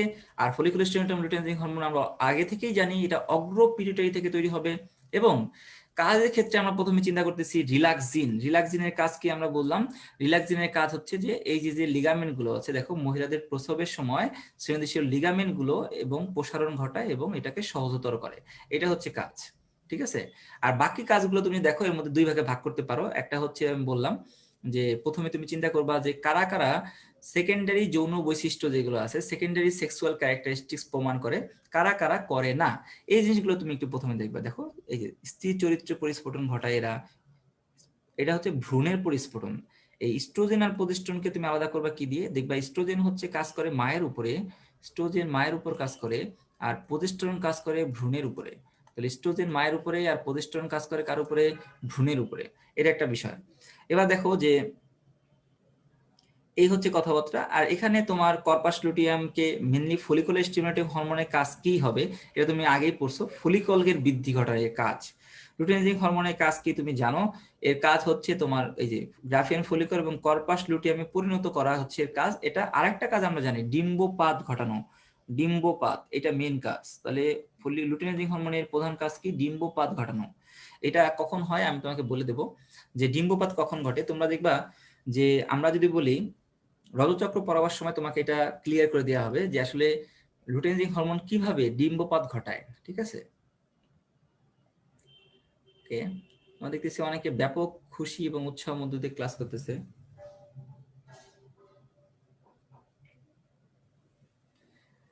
আচ্ছা, অনেকে আবার মনে করো সাউন্ড বক্সে দিয়ে ক্লাস করতেছে। তুমি মনে করো যে সাউন্ড বক্সে দিয়ে শোনো বা মাইকে দাও, এটা তো আসলে কিছু না। উচিত তো কানে হেডফোন দিয়ে তুমি শুনবা, কিন্তু এখন যদি সাউন্ড বক্স দিয়ে তুমি এগুলো শুনো তাহলে সমস্যা কি? আমরা তো পড়াশোনা করাচ্ছি। ঠিক আছে, আচ্ছা, তাহলে এটা একটা বিষয় গেল। এবার আসো যে বয়ঃসন্ধির ব্যাপারটা। এই বয়ঃসন্ধির ব্যাপারটা নিয়ে প্রশ্ন আসার পসিবিলিটি খুবই কম। আমরা জানি যে ছেলে এবং মেয়েদের ক্ষেত্রে যে বয়ঃসন্ধি, বয়সটা এটা এখান থেকে গুরুত্বপূর্ণ, প্রশ্ন আসলেও আসতে পারে। এই বয়ঃসন্ধি যে পরিবর্তন, এটা তুমি জাস্ট একবার একটু রিডিং পড়বা, এটা এর চেয়ে বেশি কিছু দরকার নেই। আর কতগুলো বিষয় তুমি হচ্ছে এখানে মনে রাখবা, সেটা হচ্ছে এই বয়ঃসন্ধিতে মানুষের মধ্যে কিছু পরিবর্তন ঘটে যেগুলো থেকে ভর্তি পরীক্ষার প্রশ্ন আসলেও আসতে পারে। তবে এই বয়ঃসন্ধির ব্যাপারটা প্রথম অবলোকন করেন বিজ্ঞানী টিনার, যিনি এই কথাবার্তাগুলো নিয়ে কথাবার্তা বলছেন। তাহলে এই টিনার অনুযায়ী এটাকে আমরা টিনার দশাও বলা হয়, বয়ঃসন্ধিকে বলা হয় টিনার দশা। এটা একটা বিষয়। নাম্বার 2, এখান থেকে আমাকে লেখা আছে স্তনগ্রন্থি বৃদ্ধিকে আমরা বলি থ্যালার্সি। এই কথাগুলো আমরা লিখে রাখতে পারি, অথবা আজমল স্যারের বইতে আছে, মানে স্তনগ্রন্থি বৃদ্ধিকে আমরা বলি থ্যালার্সি। প্রথম পিরিয়ড হওয়াকে আমরা বলি হচ্ছে, বা প্রথম রজচক্র হওয়াকে আমরা বলি মেনার্সি। আচ্ছা, তাহলে এই কিছু ওয়ার্ড তুমি চাইলে মনে রাখতে পারো, ঠিক আছে। আচ্ছা, তাহলে এই কথাগুলো তুমি আমাদের কোম্পানির বুকের মধ্যে সুন্দরভাবে দেয়া আছে, তো দুশ্চিন্তা করার কোনো কারণ নাই, ঠিক আছে। এবার আসো যে এই সময় যে কি কি পরিবর্তন ঘটে, এটা তুমি চাইলে তোমার বন্ধু বান্ধব বা নিজের দিকে খেয়াল করলে এগুলো পারবা। তারপরে একবার তুমি একবার রিডিং করে নিলা যে তোমার আসলে কেমন লাগতেছে, ঠিক আছে, মিলতেছে কিনা। এবার আসো খুবই গুরুত্বপূর্ণ একটা টপিক, রজচক্র। এই রজচক্র থেকে ভর্তি পরীক্ষায় কি প্রশ্ন আসতে পারে বা আমরা এখান থেকে কি কি অ্যান্সার করতে পারি। প্রথম লাইনটা অনেকের চোখের আড়াল হয়ে যায়, কিন্তু এখান থেকে ভর্তি পরীক্ষার প্রশ্ন করাটা খুবই ইজি। কোন লাইনটা ভাইয়া? সবাই দেখবা যে এই যে রজচক্র, আমরা জানি এই প্রক্রিয়াটা সম্পূর্ণ আমরা গড় কতদিন ধরে রাখি, 28 দিন ধরে থাকি। এবং এই ক্ষেত্রে এই রজচক্রের সময় কি কি উপাদান নিয়ে মেনস্ট্রুয়েশন ঘটে, এই উপাদানগুলো কিন্তু তোমাকে মনে রাখতে হবে। এবং এই উপাদানগুলো মনে রাখার জন্য আমরা একটা কথা মনে রাখবো, সেটা কি? সে কথাটা হচ্ছে রমি এসেই ধরা। এই কথা দিয়ে তুমি চাইলে এই উপাদানগুলোর নাম মনে রাখতে পারো। রমি এসেই ধরার মানে কি? ধরো তুমি তোমার প্রিয়জনের সাথে কোনো একটা রেস্টুরেন্টে খাদ্য গ্রহণ করতে গেছো, রেস্টুরেন্টে খাদ্য গ্রহণ করতে গিয়ে তুমি ওখানে গেলা, যায় তুমি দেখলা যে হচ্ছে তোমার পিতা মাতা ভাই বোন যারা আছে তারা আগে ওখানে উপস্থিত। তাহলে তোমাদের ভাষায় আমরা বলি কট খাওয়া, তাই না? যে কট খাইছে, অমুক আজকে কট খাইছে, এটা একটা মনে হয়। তাহলে এই কথাটাই আমরা লিখবো, রমি এসেই ধরা। রমি এসেই ধরা। রমিতে কি হবে? রতে রক্ত, মিতে মিউকাস, এতে এন্ডোমেট্রিয়ামের ধ্বংস, আর ধতে কি হবে? ধ্বংসপ্রাপ্ত অনিষিক্ত ডিম্বাণু। এই জায়গাটা চেঞ্জ করে দেবে, দেখো ধ্বংসপ্রাপ্ত অনিষিক্ত, এই জায়গাটা চেঞ্জ করে তোমাকে ভর্তি পরীক্ষার সময় দেবে ধ্বংসপ্রাপ্ত নিষিক্ত ডিম্বাণু। তাহলে এটা কিন্তু তোমাকে পারতে হবে। তাহলে আমরা বুঝলাম যে রজচক্রের যে ব্লিডিং হয় তার মধ্যে কি কি উপাদান থাকে, রমি এসেই ধরা, এটা দিয়ে তুমি মনে রাখতে পারো। তাহলে এটা একটা বিষয় গেল। এবার আসো নেক্সট, আর কি এখান থেকে পড়তে হবে? আমাদের দ্বিতীয় যে জিনিসটা পড়তে হবে সেটা হচ্ছে যে আমরা যখন অসুস্থ হয়ে পড়ি, বা ধরো আমরা কোনো কারণে, যে যদি তুমি ধরো আমার যত সুযোগ সুবিধাই দেওয়া হোক না কেন, ধরো তোমাকে আমি অসুস্থ অবস্থায় আমি গিয়ে বললাম চলো স্টার সিনেপ্লেক্সে যে মুভি দেখে আসি, বাট তুমি বিছনা থেকে উঠতেই পারতেছে না। অর্থাৎ সেই অবস্থায় তোমাকে যত ভালো সুযোগ সুবিধা দেওয়াই হোক না কেন, তুমি কিন্তু এটাকে সহজে নিতে পারবে না। তখন তোমার কাছে সবচেয়ে বেশি প্রয়োজন কি হবে? সুস্থ হওয়াটা। তো এই কথাটা আমি চাইলে লিখতে পারি এইভাবে, দেখো, সুস্থ হওয়ার আরেক নাম কি ভাইয়া? নিরাময়। আমরা লিখবো নিরাময় বেশি প্রয়োজনীয় বিষয়। এই কথা দিয়ে তুমি চাইলে 4টা ধাপের নাম মনে রাখতে পারো। নিরাময়তে নিরাময় পর্ব, বেশিতে বৃদ্ধি পর্ব, প্রয়োজনে প্রাক রজস্রাবী পর্ব, বিষয়ের বিতে হবে হচ্ছে ব্লিডিং ফেজ। ঠিক আছে, 4টা পর্যায়। নিরাময় বেশি প্রয়োজনীয় বিষয়। এবার আসো নিরাময়তে কি হবে? এবার আমাদের দ্বিতীয় কাজ, কোন পর্ব কতদিন পর্যন্ত বিস্তৃত, এটা আমাদের মনে রাখতে হবে। তাহলে আমরা মনে রাখবো হচ্ছে, প্রথমে আসি যে নিরাময় পর্ব। ঠিক আছে, নিরাময় পর্ব কতদিন পর্যন্ত বিস্তৃত আমরা জানি, সেটা হচ্ছে 3 থেকে 6 দিন পর্যন্ত বিস্তৃত। পরেরটা আমরা জানি হচ্ছে 7 থেকে 14 দিন পর্যন্ত। আর এটা হচ্ছে আমরা জানি কত, 15 থেকে 28 দিন পর্যন্ত, তাই তো? আচ্ছা, আর এক্ষেত্রে আমরা জানি 3 দিন 4 দিন অথবা 5 দিন স্থায়ী হয়। এই হচ্ছে আমাদের কত পর্ব পর্যন্ত বিস্তৃত, এটা পড়তে হবে। আরেকটা বিষয় আমাদের পড়তে হবে, সেটা হচ্ছে যে কোন ধাপে এর পুরুত্ব কত। আমরা জানি এর সবচেয়ে ভিতরের স্তর নাম এন্ডোমেট্রিয়াম। এই পুরুত্ব মনে রাখা কোনো ব্যাপারই না, তুমি যা শুধু বীজের সংখ্যাগুলো আমাকে মনে পারলেই হবে। খেয়াল করে দেখো, নিরাময় পর্বে এন্ডোমেট্রিয়াম পুরুত্ব থাকে 1, তারপরে পরে বীজের সংখ্যা কত, 3। তাহলে ব্রিডিং পর্যায়ে এন্ডোমেট্রিয়াম পুরুত্ব 3 মিলিমিটার পুরুত্ব থাকবে, এবং প্রাক রজস্রাবী পর্বে থাকবে হচ্ছে 5 মিলিমিটার পর। ঠিক আছে, তাহলে এই কথাগুলো তুমি এখান থেকে তুলতে হবে না, কারণ আমরা পরবর্তীতে দেখাই দিচ্ছি, এটা সব লেখা আছে। ঠিক আছে, এই যে খেয়াল করে দেখো, এখানে সব লেখা আছে। নিরাময় বেশি প্রয়োজনীয় বিষয় দিয়ে তুমি চাইলে পর্বগুলোর নাম রাখতে পারবা, নিরাময় পর্ব, বৃদ্ধি পর্ব, প্রাক রজস্রাবী পর্ব এবং ব্লিডিং ফেজ। নতুন বইতে একটু ঘুরায়, কোন বইতে, কোন এডিশনের বইতে হচ্ছে তোমার একটু অন্যভাবে লেখা আছে এই বিষয়টা। কিন্তু আমার কাছে মনে হয় যে বিষয়টা এখানে থেকে পড়ানো হচ্ছে, এটাই তুমি পড়ো। ঠিক আছে, নিরাময় পর্ব কত থেকে 3 থেকে 6 দিন পর্যন্ত বলছি, 7 থেকে 14 দিন পর্যন্ত, এবং প্রাক রজস্রাবী হচ্ছে 15 থেকে 28 দিন পর্যন্ত বিস্তৃত, আর এটা হচ্ছে 4 দিন অথবা 5 দিন বিস্তৃত। এবং এটার যে পুরুত্বটা দেখো, এই যে 1 3 5 তুমি যা শুধু এন্ডোমেট্রিয়াম পুরুত্বটা পড়তে হবে, এন্ডোমেট্রিয়াম পুরুত্ব তুমি পারলেই হবে। চলো আমাদের মেন যে আসার মতো প্রশ্ন, যেটা থেকে অলরেডি ভর্তি পরীক্ষার প্রশ্ন আসছে। ভর্তি পরীক্ষা তোমাকে প্রশ্ন দেবে এরকম ভাবে, দেখো নিরাময় পর্ব কতদিন পর্যন্ত বিস্তৃত, 3 থেকে 6 দিন পর্যন্ত, বা বৃদ্ধি পর্ব কতদিন পর্যন্ত বিস্তৃত, 7 থেকে 14 দিন পর্যন্ত। ঠিক আছে, এই কথাগুলো তোমাকে পারলেই হবে।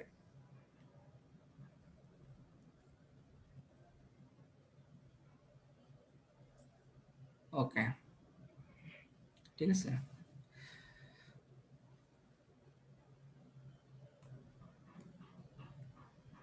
দেখো এখানে আরেকটা জিনিস আমাদের পড়তে হবে, আমি একটু জুম করে দেখাই।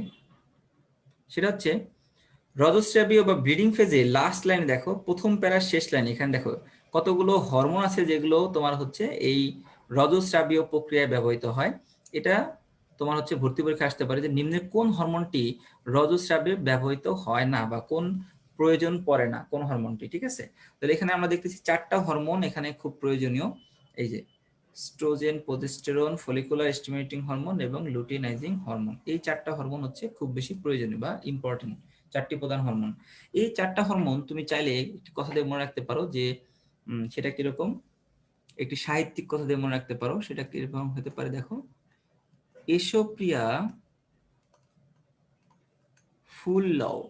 ঠিক আছে, এরকম কথাবার্তা তোমরা অনেকেই শুনে থাকবা, এসো প্রিয়া ফুল লও, এই কথা দিতে মনে রাখতে পারো। দেখো এসো প্রিয়াতে কি হবে, তাহলে এই যে ঘ নম্বর যেটা লাস্ট ফেজ ব্রিডিং ফেজের মধ্যে কিছু কথা আছে, এর মধ্যে একটা কথা হলো যে 4টি হরমোন এই চক্রের মধ্যে, রজত চক্রের মধ্যে ব্যবহৃত হয়। এই 4টি হরমোনের নাম পরীক্ষার জন্য গুরুত্বপূর্ণ। দেখো এসো প্রিয়া ফুল লওতে কি হবে, এসোতে হবে হচ্ছে আমরা জানি স্ট্রোজেন, প্রিয়াতে হবে প্রোজেস্টেরন, ফুলে হবে ফলিকুলার স্টিমুলেটিং হরমোন, লওতে হবে লুটেনাইজিং হরমোন। দেখো এখানে লেখা আছে স্ট্রোজেন, প্রোজেস্টেরন, ফলিকুলার স্টিমুলেটিং হরমোন এবং লুটেনাইজিং হরমোন। তাহলে এটা দিয়ে আমরা মোটামুটি ব্রিডিং ফেজে যে কি কি হরমোন ব্যবহৃত হয়েছে এটা আমরা কিন্তু মনে রাখতে পারবো। ওকে, এর পরের টপিক দেখো স্পারমেটোজেনেসিস এবং হচ্ছে উজেনেসিস। এই স্পারমেটোজেনেসিস এবং উজেনেসিস হচ্ছে কি, আমরা জানি স্পারমেটোজেনেসিস হচ্ছে স্পাম তৈরির প্রক্রিয়াকে আমরা বলি স্পারমেটোজেনেসিস, আর উজেনেসিস হচ্ছে তোমার ওভাম তৈরির প্রক্রিয়াকে আমরা বলি হচ্ছে উজেনেসিস। এটা 3টে ধাপ ভাগ করা যায়। তো সেটাই আমরা তোমার হচ্ছে একটা বক্স করে আমি তোমাদের পড়াবো। আচ্ছা, তুমি যদি শুধু এই কথাটা মনে রাখো গনিয়া সাইটিড, এই গনিয়া সাইটিড কথাটা মনে রাখলে তুমি দেখবা যে খুব সহজেই তুমি দুইটাই পারবা। কিরকম ভাইয়া, প্রতিটা এই শুক্রাণু তৈরি প্রক্রিয়ার ক্ষেত্রে তুমি দেখো প্রতিটা কোষই তৈরি হয় একটি মাতৃকোষ থেকে। কি কোষ থেকে তৈরি হবে, মাতৃকোষ থেকে। এই মাতৃকোষ আমরা বলি প্রিমোডিয়াল জনন কোষ। এই প্রিমোডিয়াল জনন কোষ থেকে প্রথমত আমাদের যে কোষ তৈরি হয় তার নাম হলো স্পারমেটোগোনিয়া। আমরা সেটা একবারে মনে রাখার জন্য বলছি যে দেখো গোনিয়া সাইটিড, তাহলে আমরা বুঝলাম যে প্রথমে যে কোষ তৈরি হবে তার নাম হলো গোনিয়া।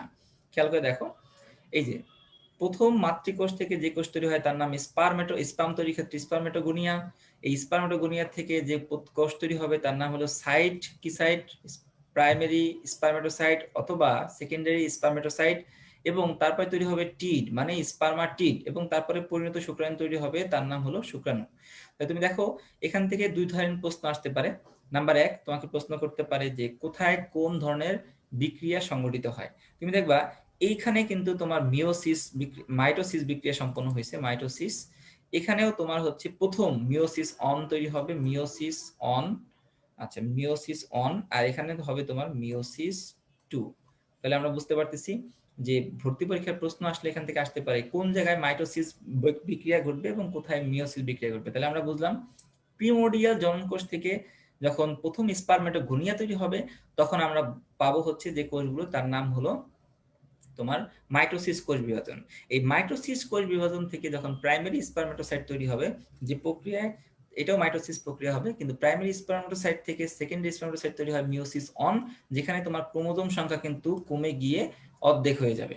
এবং প্রাইমারি সেকেন্ডারি স্পারমেটোসাইট থেকে স্পারমেট তৈরি হবে হচ্ছে মিওসিস 2, যেখানে আমরা জানি মিওসিস 2 তে ক্রোমোজোম সংখ্যা কি থাকে, সমান থাকে, কিন্তু মিওসিস অনে হচ্ছে ক্রোমোজোম সংখ্যা অর্ধেক হয়ে যায়। তাহলে এই কথাগুলো এবার আসো, তাহলে তুমি যদি স্পারমেটোগোনিয়া পারো, এবার আমাকে বলো তাহলে যে স্ত্রীর ক্ষেত্রে প্রিমোর্ডিয়াল জন্মকোষ থেকে প্রথম যে কোষ তৈরি হবে তার নাম কি? তার নাম হচ্ছে উগোনিয়াম। যেটা আমরা বললাম গনিয়া সাইটিড মনে রাখতেছি, উগোনিয়াম।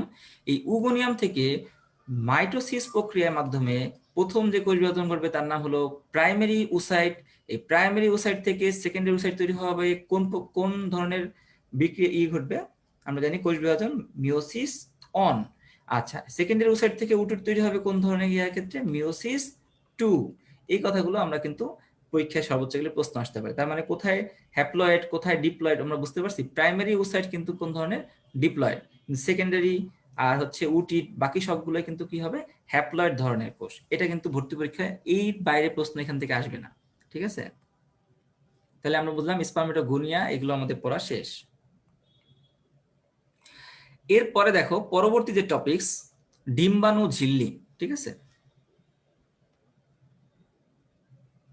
আচ্ছা, ডিম্বাণু ঝিল্লি থেকে ভর্তি পরীক্ষায় প্রশ্ন আসতে পারে, ডিম্বাণু ঝিল্লি থেকে। ঠিক আছে, আমাদের আজমল স্যারের বইতে ডিম্বাণু ঝিল্লি বলা হয়েছে দুইটা। কি কি ভাবে বলা হয়েছে? আজমল স্যারের বইতে ডিম্বাণু ঝিল্লি দুইটা আছে, যে দুইটা তুমি চাইলে একটা উদ্ভিদ বিজ্ঞানের একটা জনপ্রিয় ভাইরাস দিয়ে তুমি মনে রাখতে পারো। এটার নাম, এটা হচ্ছে জিকা ভাইরাস। এই জিকা ভাইরাস দিয়ে তুমি মনে রাখতে পারো। জিকাতে কি হবে ভাইয়া? জিকাতে হচ্ছে যতে জোনা পেলুসিডা, কতে হচ্ছে করোনা রেডিয়েটা। তাহলে জিকাতে আমরা মনে রাখবো হচ্ছে কি হবে? জোনা পেলুসিডা, কতে হবে হচ্ছে করোনা রেডিয়েটা। এবার দেখো এটা কোনটা আমরা প্রথমে লিখছি, এটা আমরা ফার্স্টে লিখছি। তাহলে তোমাকে যদি ভর্তি পরীক্ষার প্রশ্ন করা হয় কোনটা প্রাইমারি ঝিল্লি, প্রাইমারি ঝিল্লি আমরা বলবো কোনটা? জোনা পেলুসিডা। যদি তোমাকে প্রশ্ন করা হয় কোনটা সেকেন্ডারি ঝিল্লি, আমরা কি বলবো? করোনা রেডিয়েটা। তাহলে আমরা বুঝলাম যে প্রাইমারি ঝিল্লি কোনটা? জোনা পেলুসিডা। সেকেন্ডারি ঝিল্লি কোনটা? করোনা রেডিয়েটা। শেষ। তবে মনে রাখবা আলিম স্যারের বইতে লেখা আছে যে এই তোমার হচ্ছে ডিম্বাণু ঝিল্লি কয়টি? আলিম স্যারের বইতে লেখা আছে ডিম্বাণু ঝিল্লি হলো, ডিম্বাণু ঝিল্লি হচ্ছে 3টি। তাহলে উনি আরেকটা ঝিল্লি কোথায় পেল? উনি বাইরের দিকে আরেকটা ঝিল্লি থাকে যেটাকে উনি বলছে ভাইটেলাইন ঝিল্লি। তাহলে আলিম স্যারের বইতে যে আরেকটা ঝিল্লি নাম আছে তার নাম হলো ভাইটেলাইন ঝিল্লি। ঠিক আছে, তাহলে আমরা বুঝলাম যে ডিম্বাণু ঝিল্লি, যদি আজমল স্যার বই অনুযায়ী প্রশ্ন বলি, তাহলে ডিম্বাণু ঝিল্লি হচ্ছে দুই প্রকার। একটা হচ্ছে জিকা দিয়ে মনে রাখা যায়, জিকার যতে হচ্ছে জোনা পেলুসিডা, কতে করোনা রেডিয়েটা। তবে আলিম স্যারের বইতে এখানে দেওয়া আছে 3 ধরনের হইতে পারে, সেটা আমরা মনে রাখবো হচ্ছে ভাইটেলাইন ঝিল্লি, জোনা পেলুসিডা এবং হচ্ছে করোনা রেডিয়েটা। ঠিক আছে, তুমি দেখো এখানে এই যে ছবিটা আছে, এই ছবির মধ্যে বাইরের দিকে যে একদম ভিতরে যে ঝিল্লিটা আছে, এই ভিতরের ঝিল্লিটাকে আমরা বলবো হচ্ছে ভাইটেলাইন ঝিল্লি। বাইরের ঝিল্লিটা আমরা বলি করোনা রেডিয়েটা, মাঝখানের ঝিল্লিটাকে আমরা বলি হচ্ছে যে তোমার জোনা পেলুসিডা। ঠিক আছে, ওকে। আর একদম ভিতরে যে ঝিল্লিটা দেখতেছি তার নাম হচ্ছে ভাইটেলাইন ঝিল্লি। তাহলে ডিম্বাণু ঝিল্লি নিয়ে আমাদের কথাবার্তা এগুলোই শেষ। ভর্তি পরীক্ষা এখান থেকে প্রশ্ন আসতে পারে। ওকে, তাহলে ডিম্বাণু ঝিল্লির পরে এরপর আমাদের কোন টপিকস আছে দেখো। আচ্ছা, এরপরে নিষেক একটা কথা আছে। নিষেক থেকে যদি ভর্তি পরীক্ষা ভাই একটা প্রশ্ন আসতে পারে, সেটা হচ্ছে যে এখানে একটা তোমার এনজাইম ব্যবহৃত হয়, এটা ভর্তি পরীক্ষার জন্য গুরুত্বপূর্ণ। এখানে একটা এনজাইম ব্যবহৃত হয়, তার নাম কি? তাহলে এটার নাম হলো হায়ালুরোনিডেস। এই হায়ালুরোনিডেস কিন্তু ভর্তি পরীক্ষার জন্য খুবই গুরুত্বপূর্ণ। প্রশ্ন হবে নিষেক প্রক্রিয়ায় কোন এনজাইম ব্যবহৃত হয় বা খরিত হয়? আমরা মনে রাখবো হচ্ছে নিষেক প্রক্রিয়ায় হায়ালুরোনিডেস এনজাইমটি ব্যবহৃত হয়। এর বাইরে নিষেক থেকে আর তোমাকে কিছু পড়তে হবে না। ঠিক আছে,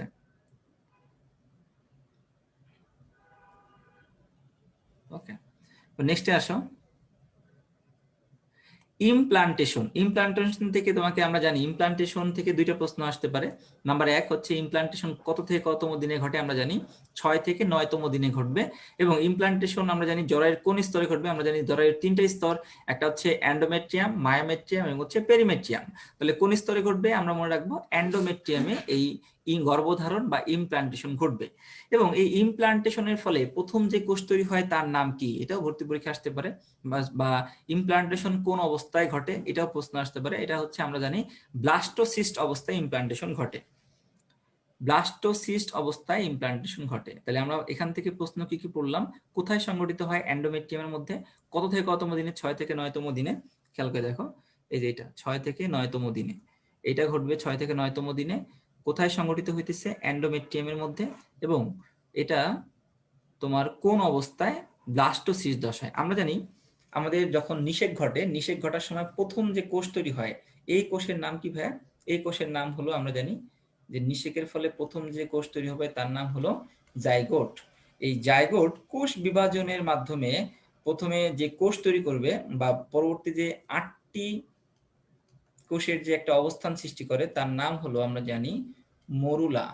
এই মরুলা থেকে সম্ভেদ ঘটে অর্থাৎ ক্লিভেজ ঘটে পরবর্তীতে যে অংশ তৈরি করে তার নাম হলো ব্লাস্টুলা।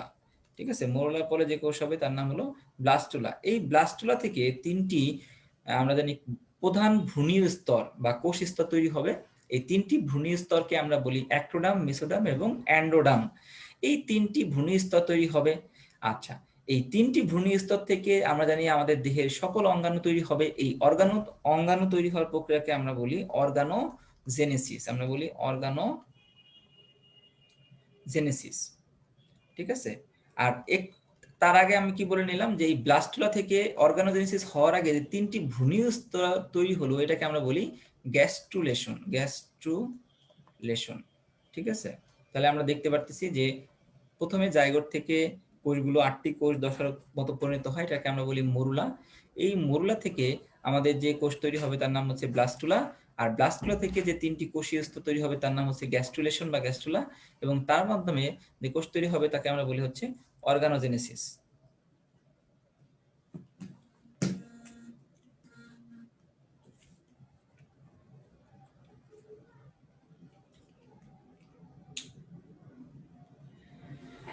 আচ্ছা ঠিক আছে,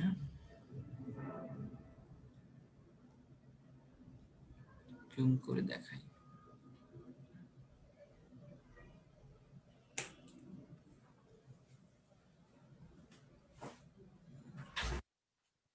আচ্ছা, তোমরা মনে হয় অনেকে বুঝতে পারতেছো না, একটু জুম করা দরকার আছে। আসলে তুমি যদি জুম করা হয় তাহলে আবার প্রবলেম হলো তোমাকে এই প্রশ্ন অংশ দেখানো হবে না। ঠিক আছে, তাহলে আমরা যদি অনেকে যারা দেখতে পারো না ভাইয়া তাদেরকে আমি আরেকবার বলি যে কি কি বলা হলো।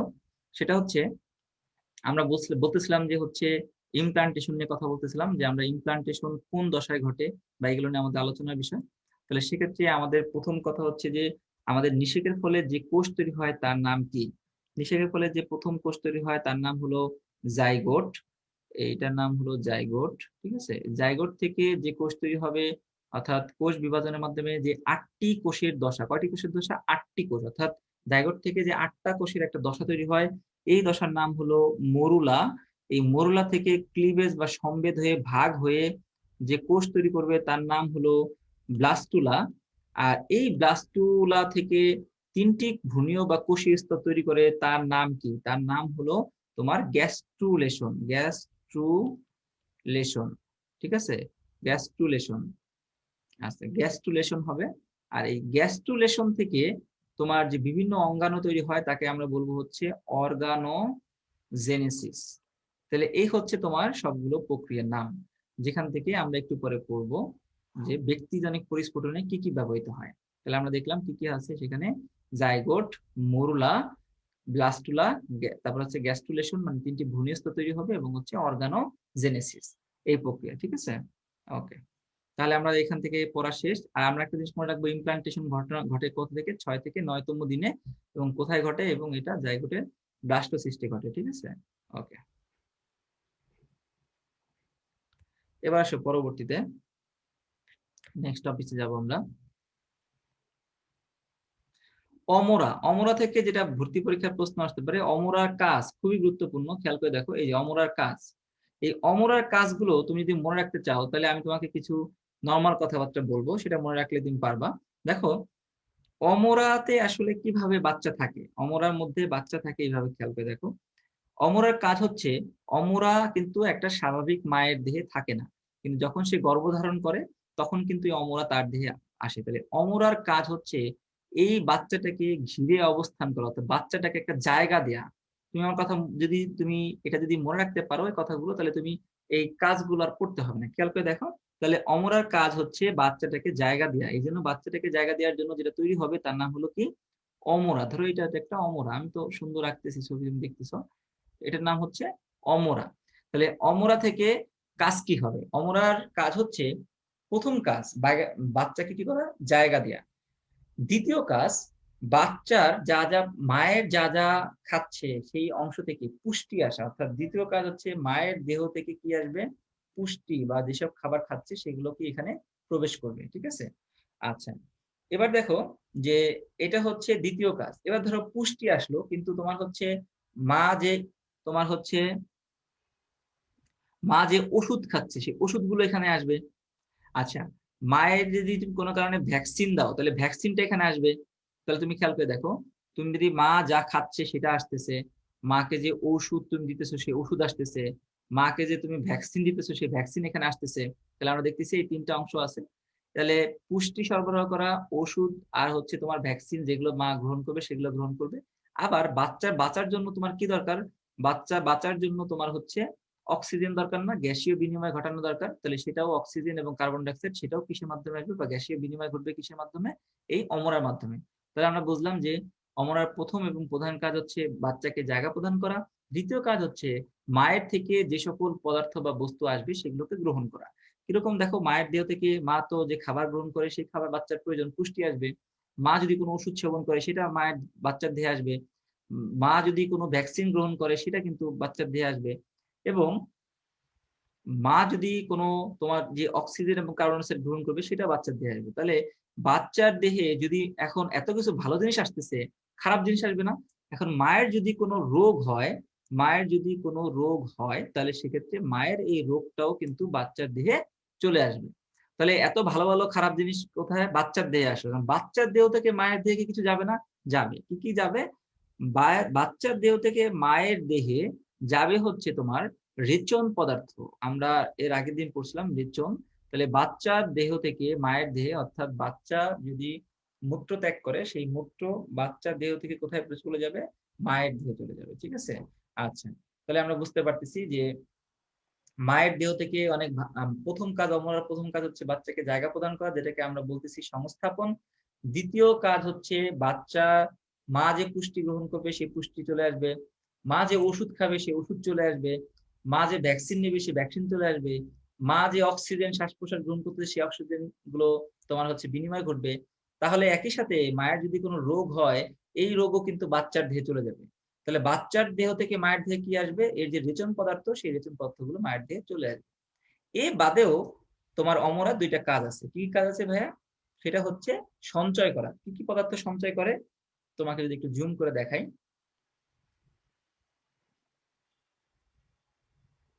ঠিক আছে, আচ্ছা তোমাকে একটু জুম করে যদি দেখানো হয়, তুমি দেখো এই যে সঞ্চয় করে রাখে। ঠিক আছে, ওকে।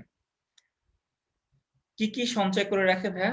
সঞ্চয় করে রাখে হচ্ছে তোমার এই যে, খেয়াল করে দেখো, স্নেহ পদার্থ লিপিড সঞ্চয় করে রাখে, গ্লাইকোজেন সঞ্চয় করে রাখে, আর লৌহ। একটা জিনিস খেয়াল করে দেখবা, এখানে কিন্তু তোমার তোমার কোনো রকমেরই প্রোটিন সঞ্চয় করে রাখে না।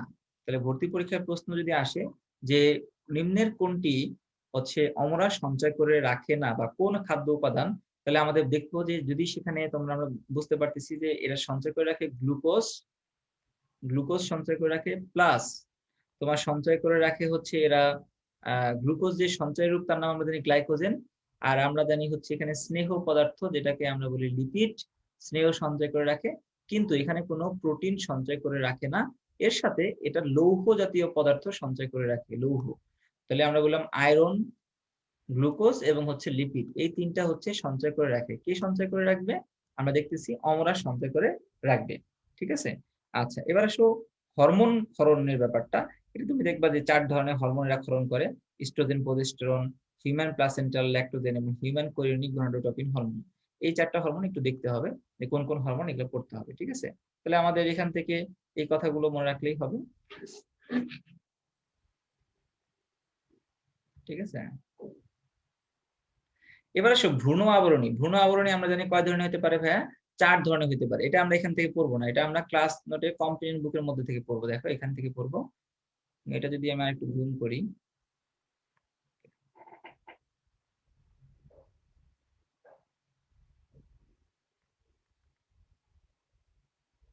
আচ্ছা এটা একটু কমাতে হবে।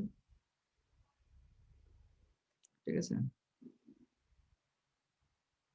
তুমি দেখো এটা যদি ভ্রূণ আবরণী থেকে বলো, 4টি ভ্রূণীয় আবরণী হইতে পারে। আচ্ছা, আমরা জানি যে এই 4টা ভ্রূণ আবরণী তুমি চাইলে, এটা কম্পিনিয়ন বুকের মধ্যে আছে, তো তুমি এখান থেকে পড়ে নিতে পারবা, বাট আমি তোমাকে একবার একটু বলে দিই কিভাবে পড়বা। তুমি দেখো এই যে ভ্রূণ আবরণী কয়টা আছে ভাইয়া বললাম 4টা। তুমি চাইলে একটা কথা মনে রাখতে পারো, কুসুম কোরিয়ার আম আনলো। কুসুম কোরিয়ার আম আনলো, খেয়াল করে দেখো, কুসুমে প্রথমে হবে কুসুম থলি, কোরিয়াতে হবে কোরিয়ন, আমে হবে অ্যামনিয়ন, আনলোতে কি হবে অ্যালান্টয়েস। তাহলে আমরা বুঝলাম কুসুম কোরিয়ার আম আনলো দিয়ে আমরা মনে রাখতে পারি কুসুমে কুসুম থলি, কোরিয়ানে কোরিয়ন, এবং হচ্ছে আমি অ্যামনিয়ন এবং অ্যালান্টয়েস। আমাদের দ্বিতীয় কাজ যেটা, এটার উৎপত্তি কোন জায়গা থেকে দেখবা, হয় এটা অ্যাক্টোডাম থেকে উৎপন্ন হবে, না হয় এটা অ্যান্ডোডাম থেকে উৎপন্ন হবে। যদি অ্যাক্টোডাম থেকে যেটা উৎপন্ন হয় সে তাদের নাম মনে রাখবা অ্যামনিয়ন এবং কোরিয়ন, এবং দুজনের নামের শেষে ওন থাকবে। যদি অ্যাক্টোডাম থেকে যারা উৎপন্ন হয় তারা কিন্তু দুজনের নামের শেষে ওন আছে, ও ন ওন, ঠিক আছে? দুজনের নামের শেষে কি থাকবে, ওন থাকবে, এটা একটা বিষয়। আর অ্যানোডাম থেকে যারা আছে তারা হচ্ছে অ্যালান্টয়েস আর হচ্ছে কুসুমথলি, শেষ। এবার কাজের ক্ষেত্রে দেখবা কুসুমথলি হচ্ছে জাস্ট স্টেম কোষ হিসেবে কাজ করে। অর্থাৎ তোমরা যদি হাইডা পড়ে থাকো, হাইডার মধ্যে তুমি খেয়াল করে দেখছো যেখানে ইন্টারস্টিশিয়াল কোষ নামে একটা কোষ আছে, যেটা অন্যান্য কোষে পরিণত হয়।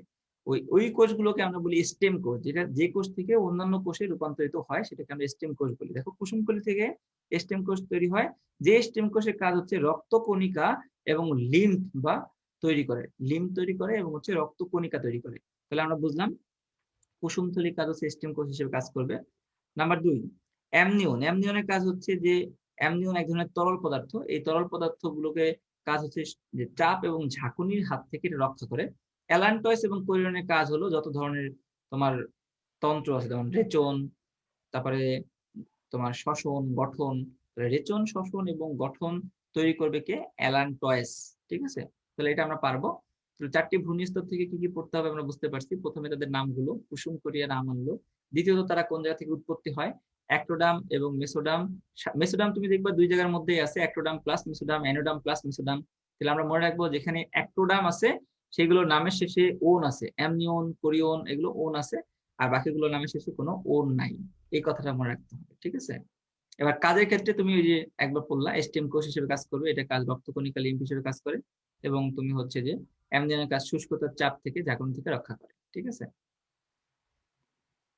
ওকে, পরবর্তী টপিকে যাই আমরা।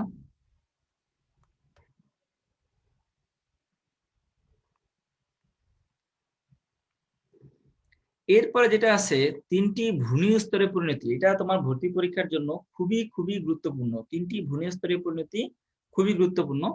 এটা আমরা এক বই থেকে পড়বো না, আমরা যাতে আমাদের ধরো আজমল থেকে পড়লাম, আবার আমাদের আলিম থেকে যে যে তোমার হচ্ছে পরিণতি গুলো আছে সেগুলো পড়তে গিয়ে আমাদের অনেক কষ্ট হতে পারে। এই জন্য আমরা 3টি ভ্রূণীয় স্তরে পরিণতি সম্পর্কে পড়বো। কোন জায়গা থেকে পড়বো, ম্যাজিক বক্স থেকে। খেয়াল করে দেখো ম্যাজিক বক্স। বলতে পারছো ভাই এখানে বক্স কোথায় আছে, এখানে বক্স নাই, এটাই হচ্ছে ম্যাজিক। তো ম্যাজিক বক্স থেকে তুমি যদি পড়ো তাহলে তোমার 2টা বইয়ের পড়াই হয়ে যাবে।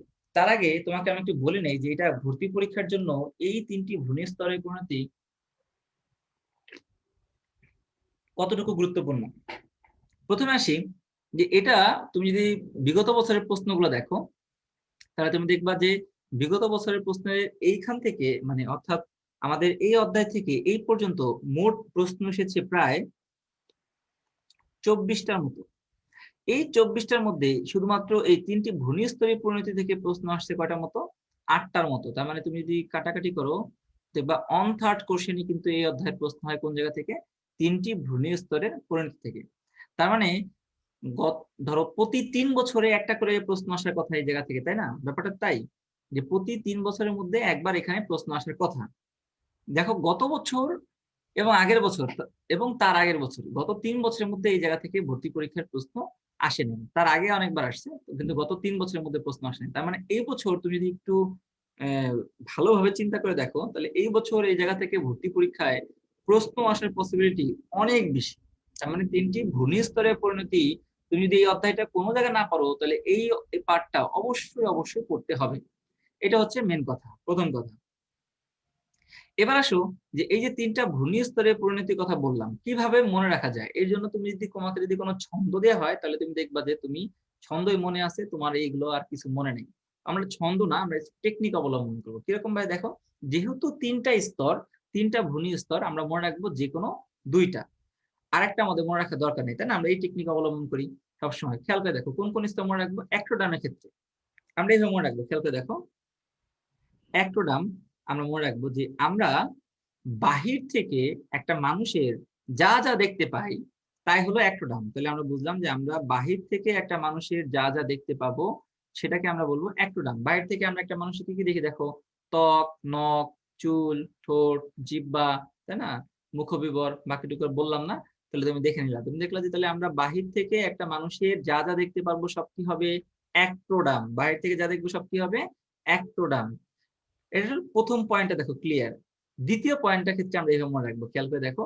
আমরা বাহির থেকে যে সকল কোচিং দেখি, বাহির থেকে তুমি যে সকল কোচিং দেখবা সেই সকল কোচিং ও কি হবে, অ্যাক্টোডাম। তাহলে তুমি মেডিকেল একমাত্র ভিতর থেকে দেখো, বাকি সব কোচিং বাইরে থেকে দেখো। কি কি দেখো, retina, cornea, upcoming coaching lens আসলে তুমি দেখবা। তাহলে কি কি আমরা বাহির থেকে কোচিং দেখি দেখো, রেটিনা, কর্নিয়া এবং লেন্স, এই সকল কোচিং কি হবে তাহলে, অ্যাক্টোডাম। তাহলে এটা আমরা কিসের মাধ্যমে দেখি, খেয়াল করে দেখো, চোখের মাধ্যমে দেখি। তাহলে চোখও কি হবে, অ্যাক্টোডাম। তাহলে আমাদের দুইটা পয়েন্ট শেষ, আমরা বাকি পয়েন্টগুলো একটু পরে পড়তেছি। তাহলে আমরা খেয়াল করে দেখো, আমি এখান থেকে দুইটা কথা বললাম। নাম্বার এক, আমরা বাহির থেকে একটা মানুষের যা যা দেখি সব হবে অ্যাক্টোডাম। কি কি আমরা বাইরে থেকে দেখি, নখ, চুল, ঠোঁট, জিহ্বা। নাম্বার দুই, আমরা বাহির থেকে যে সকল কোচিং দেখি সে সকল কোচিংও কি হবে, অ্যাক্টোডাম। কি কোচিং দেখি, রেটিনা, কর্নিয়া, লেন্স, এই সকল কোচিং। তাহলে এই সকল কোচিং আমরা কি দিয়ে দেখি, চোখ দিয়ে দেখি। তাহলে এই চোখও কি হবে, অ্যাক্টোডাম হবে। তাহলে আমার দুইটা পয়েন্ট শেষ। এবার আসো অ্যান্ডোডার্মে চলে যাব। অ্যান্ডোডার্মের ক্ষেত্রে আমরা মনে রাখবো, যদি আমরা কোনো গ্রন্থি পাই, গ্রন্থি, গ্রন্থি মানেই অ্যান্ডোডার্ম। তাহলে আমাদের এই কথাটা মাথার মধ্যে থাকতে হবে যে গ্রন্থি মানেই অ্যান্ডোডার্ম। তাহলে গ্রন্থি, তুমি যদি কোনো ভর্তি পরীক্ষায় যদি কোনো গ্রন্থি অপশন পাও, তুমি অ্যান্সার কি দিবা, অ্যান্ডোডার্ম। এবার কথা আছে ভাই, অ্যান্ডোডার্ম যদি গ্রন্থি হয় তাহলে তুমি দেখো, তবে তার ব্যতিক্রম আছে। কি কি ব্যতিক্রম দেখো, মেসোডার্মের মধ্যে একটা ব্যাদ্য গ্রন্থি ঘুমায় আছে দেখো, এই যে লসিকা গ্রন্থি, এটা একটা ব্যাদ্য গ্রন্থি। তাহলে ভর্তি পরীক্ষা যদি প্রশ্ন আসে ব্যাদ্য গ্রন্থি কোথায় পাওয়া যায়, আমরা কি অ্যান্সার করবো, মেসোডার্ম। তার নাম কি, লসিকা গ্রন্থি। আরো কিছু গ্রন্থি আছে যেগুলো অ্যাক্টোডার্মির মধ্যে ঘুমায় আছে, যারা হয়তোবা এখন ঘুমায় আছে, বাট পরীক্ষার হলে এরাই তোমাকে কাল সাপ হয়ে ছবল দেবে। তাহলে এরা আসলে তোমাদের জীবনে কি, আমি বলি দেখো, এরা আসলে তোমাদের জীবনে ঘুমন্ত, ঘুমন্ত সাপ। এরা আসলে তোমাদের জীবনে কি তাহলে, ঘুমন্ত সাপ। তুমি খেয়াল করে দেখো, ঘুমন্ত সাপে কি হবে, ঘতে ঘর্মগ্রন্থি, এই যে আছে ঘর্মগ্রন্থি। তারপরে হচ্ছে ততে তৈলগ্রন্থি, এই যে তৈলগ্রন্থি। তারপরে সাপের সাথে কি হবে, সাথে হচ্ছে তোমার স্তন গ্রন্থি, এই যে স্তন গ্রন্থি আছে। এবং পথে কি হবে, দুইটা হবে দেখো, পিটুইটারি গ্রন্থি আর পথে পিনিয়াল গ্রন্থি। তাহলে আমরা বুঝতে পারতেছি যে গ্রন্থির ব্যাপারটা আমাদের কাছে ক্লিয়ার। কিরকম, তাহলে আমরা বললাম গ্রন্থি মানেই আমি মনে করব অ্যান্ডোডার্ম। গ্রন্থি মানে আমি কি বুঝবো, অ্যান্ডোডার্ম। তবে ব্যতিক্রম একটা ব্যাদ্য গ্রন্থি আছে, নাম আছে লুসিকা। কোথায় পাবো আমরা, মেসোডার্ম। বাকি গ্রন্থিগুলো এখন ঘুমায় আছে, কোথায় আছে, ঘুমায় অ্যাক্টোডার্মের মধ্যে। কিন্তু পরীক্ষা হলে এরাই তোমাকে সাপ হিসেবে কি করবে, কামড় দিতে পারে। তাহলে এদেরকে আমরা বলবো ঘুমন্ত সাপ। এটাতে আমরা মনে রাখতে পারবো। দেখো যে ঘতে কি হবে, ঘর্মগ্রন্থি, ততে কি হবে, তৈলগ্রন্থি, শতে হবে স্তন গ্রন্থি, পথে পিটুইটারি ও পিনিয়াল গ্রন্থি। তাহলে আমাদের গ্রন্থি ব্যাপারটা শেষ। এবার খেয়াল করে দেখো, যেখানে তুমি নালী পাবা, কোনো যদি নালী পাও, না একটা নাল নালী যদি পাও, তাহলে তুমি অবশ্যই ভাববা এটা কি হবে, অ্যান্ডোডাম। কি কি নালী আছে দেখো তো ভাইয়া, গলবিল একটা নালী, অন্ন নালী, পাকস্থলী একটা নালী, তারপরে তোমার হচ্ছে রেচন নালী, মূত্র নালী। তাহলে যদি কোনো নালী তুমি ভর্তি পরীক্ষায় গিয়ে পাও, তাহলে সেক্ষেত্রে তুমি কি ভাববা, এটা কি হবে, এটা একটা অবশ্যই অ্যান্ডোডার্মের অংশ। তাহলে আমরা বুঝলাম গ্রন্থি প্লাস নালী থাকলে আমরা কি মনে করব, অ্যান্ডোডার্মের অংশ। তবে কথা হলো, তাহলে দুইটা জিনিস আমাদের ক্লিয়ার। এবার দেখো, তন্ত্র মানেই মেসোডার্ম। তার মানে তুমি যদি ভর্তি পরীক্ষায় গিয়ে কোনো তন্ত্র অপশনে পাও, সেটা তুমি কি মনে রাখবা, মেসোডার্ম। কি কি তন্ত্র আছে দেখো, কঙ্কাল তন্ত্র, রক্ত সম্পাদন, লসিকা, জেসন তন্ত্র, সব তন্ত্রই কিন্তু তোমার কোথায় হবে, যে মেসোডার্ম। তবে ব্যতিক্রম তো অবশ্যই আছে। ব্যতিক্রম কোথায় আমি আছে বলো, তুমি যদি দেখো যে একটা অ্যাক্টোডার্মের মধ্যে লাস্ট পয়েন্টের মধ্যে দেখো একটা তন্ত্র ঝুলে আছে, এটাকে তুমি 5 স্টার দিয়ে রাখো। তাহলে ভর্তি পরীক্ষা যদি তোমাকে জিজ্ঞাসা করা হয় 5 স্টার তন্ত্র কোথায় পাওয়া যায়, তুমি অ্যান্সার করবা অ্যাক্টোডার্মে। কেন এটাকে 5 স্টার দিছি? কারণ এটা থেকে অলরেডি ভর্তি পরীক্ষায় 3 বার প্রশ্ন আসছে যে স্নায়ুতন্ত্র কোন ভ্রূণীয় স্তর থেকে পরিণত হয় বা একটোডার্ম থেকে উৎপন্ন হয় কোন তন্ত্রটি, বা এই ধরনের প্রশ্ন যদি আসে তাহলে আমরা বুঝবো স্নায়ুতন্ত্র।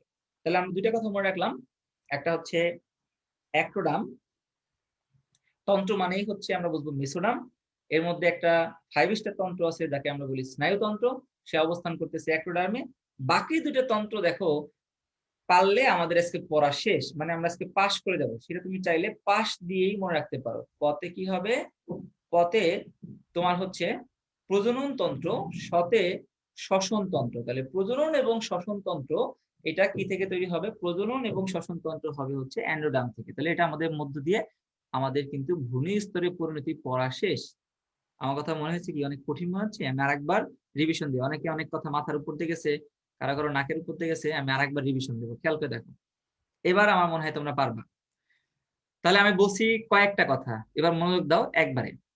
তাহলে আমরা বললাম আমরা বাহির থেকে একটা মানুষের যা যা দেখবো সেটা কি? একটোডার্ম। বাহির থেকে আমরা যে সকল কোচিং দেখবো সেটা কি? একটোডার্ম। এবার আসবো আমরা নিচের দিকে। যদি আমরা কোনো গ্রন্থি পাই তাকে আমরা কি ভাববো? অ্যান্ডোডার্ম। যদি আমরা কোনো নালী পাই সেটাকে আমরা কি ভাববো? অ্যান্ডোডার্ম। এবার বলছি গ্রন্থি মানেই হচ্ছে অ্যান্ডোডার্ম, কিন্তু ব্যতিক্রম ধর্মী একটা বেয়াদ্দব গ্রন্থি আছে লসিকা গ্রন্থি, কোথায় পাবো? মেসোডার্ম। বাকি গ্রন্থিগুলো কোথায় ঘুমায় আছে ঘুমন্ত সাপ হিসেবে? অ্যাক্টোডার্ম। তাহলে আমাদের কথা শেষ। এবার আসো তন্ত্র মানেই আমরা কি বুঝবো? মেসোডার্ম। তবে এর মধ্যে একটা 5 স্টার তন্ত্র, 5 স্টার তন্ত্রটা কোথায় আছে? অ্যাক্টোডার্মে। কি নাম? স্নায়ুতন্ত্র। বাকি যে তন্ত্র দুইটা আছে, দুইটা পারলে আজকে পাস, মানে প্রজনন এবং শ্বসন তন্ত্র কোথায় আছে? অ্যাক্টোডার্মের মধ্যে। এটা কি কঠিন মনে হলো অনেক? আমার মনে হয় এটা অনেক বেশি কঠিন কিছু নাই। তবে যেটা নিয়ে আমাদের পরীক্ষা হলে কনফিউশন হয় সেটা আমি নিচে দিয়ে দিচ্ছি, খেয়াল করে দেখো। আমাদের কি নিয়ে কনফিউশন হয়? দাঁত নিয়ে কনফিউশন হয়, দাঁতের এনামেল আর হচ্ছে ডেন্টিন, এটা নিয়ে কনফিউশন হয়। আমি দেখাচ্ছি। এই যে স্পেশাল দিয়ে আমি বুঝাচ্ছি, দেখো দাঁতের এনামেল এবং হচ্ছে যে তোমার হচ্ছে যে রেটিন, এগুলো নিয়ে তোমাদের প্রবলেম হতে পারে। ত্বকের অ্যাপিডার্মিস আর হচ্ছে ডার্মিস, এনামেল, ডেন্টিন, এগুলো নিয়ে দেখবে আমাদের প্রায়ই কনফিউশন হয়। আমি এই জন্য পাশাপাশি লিখে দিছি যাতে তোমাদের পড়তে কি হয়, অসুবিধা কম হয়। এই যে পাশাপাশি লিখে দিছি। আচ্ছা, এখন কথা হচ্ছে এটা কিভাবে মনে রাখবো? এটা তো এমনি মনে রাখতে পারবা, তারপরে যদি ভুলে যাও তাহলে যে আমাদের মেডিকোর কিছু স্পেশাল টেকনিক্স আছে না, আমরা অক্ষর দিয়ে দিয়ে মনে রাখি, এভাবে মনে রাখতে হবে। দেখো, ত্বকের অ্যাপিডার্মিস এ দিয়ে শুরু আর অ্যাক্টোডার্মো এ দিয়ে শুরু, আবার দাঁতের এনামেলও এ দিয়ে শুরু, আবার অ্যাক্টোডার্মো এ দিয়ে শুরু। দেখো এই যে পারবা, এমনি পারবা। তার মানে তুমি যে আমাদের মেডিকোর যে টেকনিক আছে অক্ষর দিয়ে মিলানো, এটা দিয়ে তুমি পারতেছো। এবার দেখো, কম দিয়ে তুমি চাইলে কম কম যদি একটু ছোট করে লিখে রাখো, কম কতে হচ্ছে কর্টেক্স, মতে মেসোডার্ম, তাহলে বাকিটা মেডুলা কোথায় হবে? অ্যাক্টোডার্ম। এবার পৌষ্টিক নালী বহিস্তর অন্তঃস্তর, এইভাবে তুমি আমার মনে হয় পারবা। অন্তঃকর্ণ মধ্যকর্ণ যদি পাশাপাশি তুমি দিয়ে এইভাবে চিন্তা করতে থাকো তাহলে তুমি পারবা। ঠিক আছে? তাহলে আমার মনে হয় স্পেশাল দিয়ে আমরা কি করছি,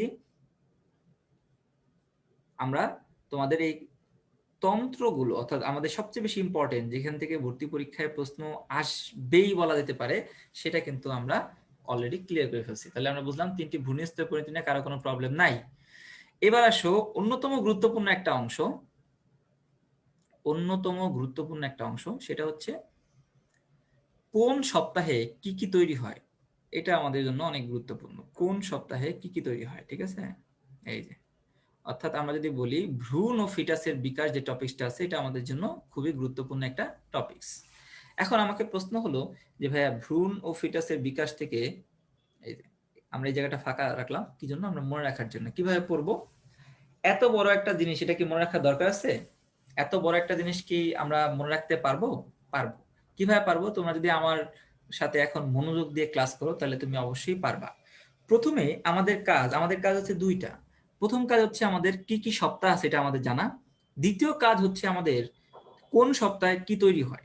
তাহলে আমাদের দুইটা কাজ। নাম্বার এক হচ্ছে, প্রথম কাজ হচ্ছে আমাদের কি কি সপ্তাহ আছে যেটা যেটা নিয়ে আমাদের মনে রাখতে হবে। দ্বিতীয় কাজ হচ্ছে কোন সপ্তাহে কি তৈরি হয়।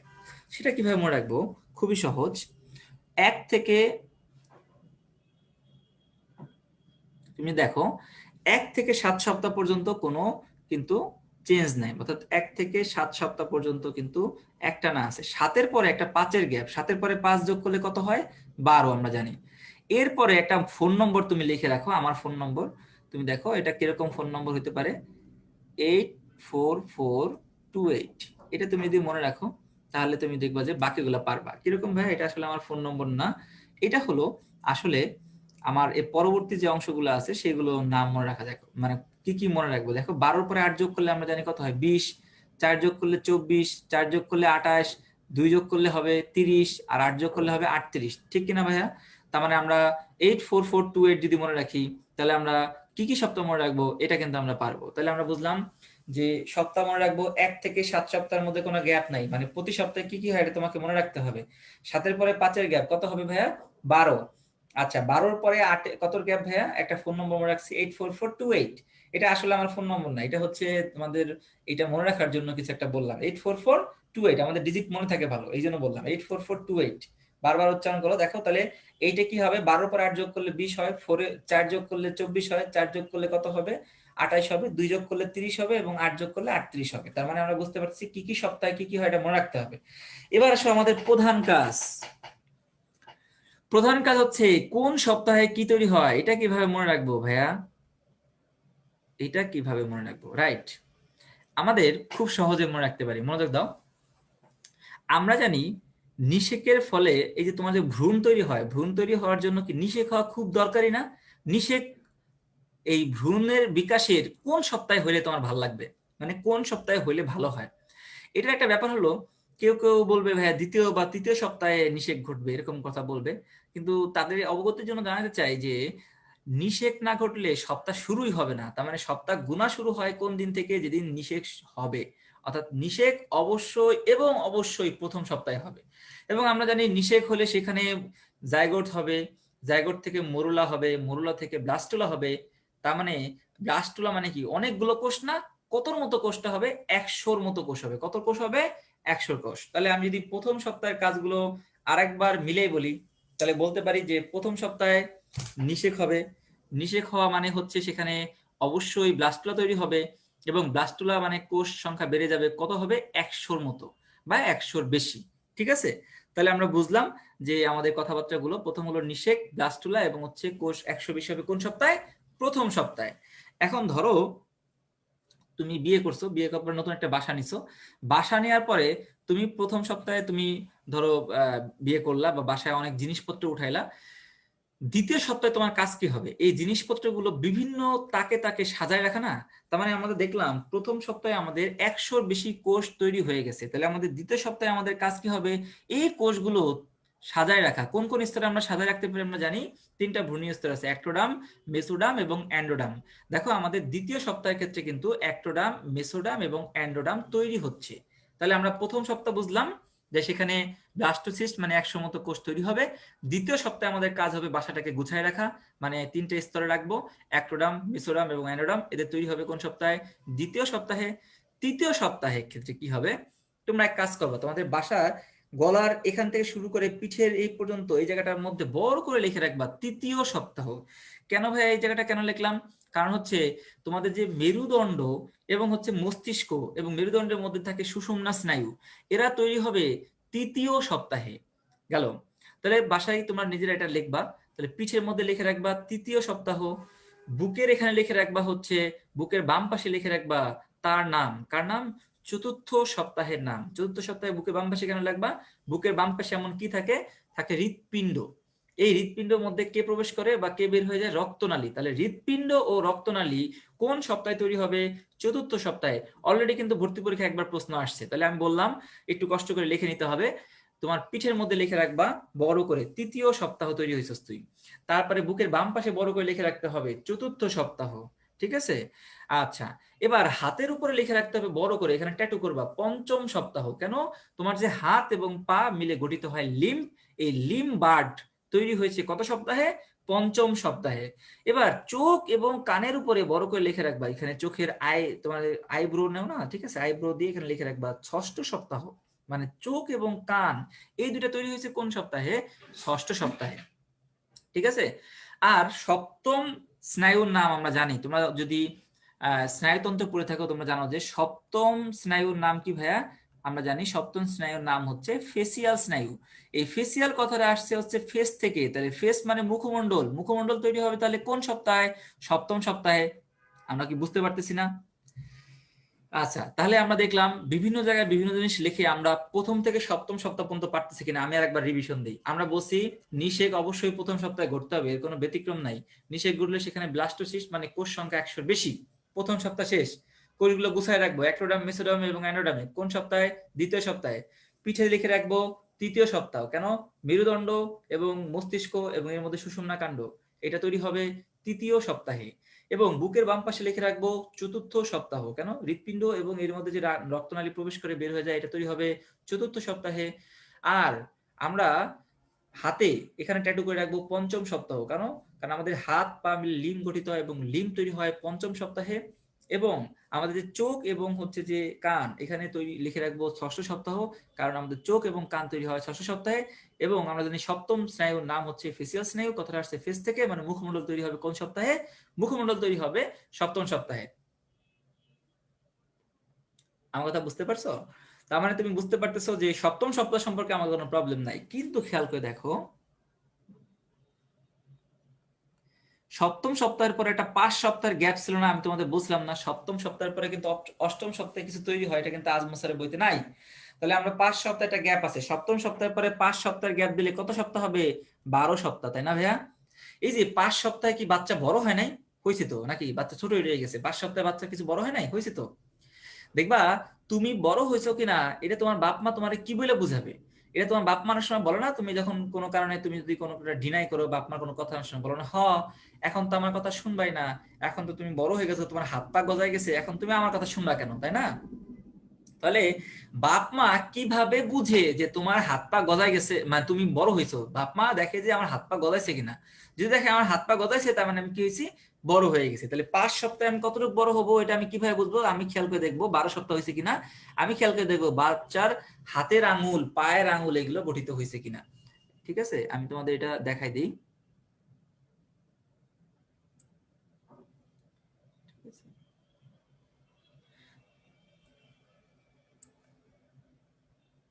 এই যে পরের টুকু আছে এখানে।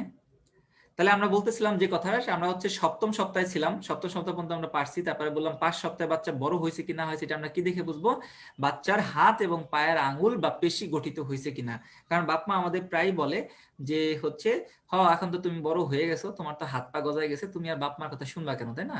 তাহলে এই যে যে তুমি হাত পা গজাইলে আমরা বাপ মা বুঝি যে বড় হয়ে গেছে, তার মানে আমরা বুঝবো এই যে 7 সপ্তাহ থেকে 5 সপ্তাহে বাচ্চা বড় হয়েছে কিনা, এটা 12 সপ্তাহে গিয়ে আমরা চেক করবো বাচ্চার হাত এবং পায়ের আঙুল গজাইছে কিনা। যদি হাত পা পায়ের আঙুল গজায়, তাহলে এটা 12 সপ্তাহ হয়েছে।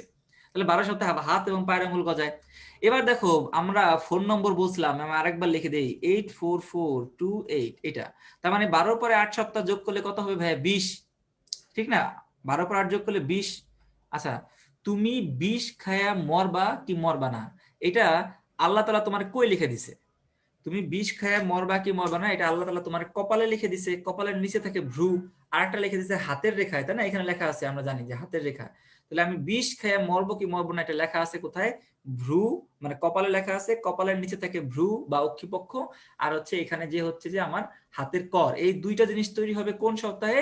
20 সপ্তাহে। তুমি খেয়াল করে দেখো, এই যে ভ্রু বা অক্ষিপক্ষ এবং হাতের রেখা বিকাশ ঘটবে কোন সপ্তাহে? 20 সপ্তাহে। মানে তুমি 20 খেয়ে মরবা কি মরবা না, এটা ব্যাপার।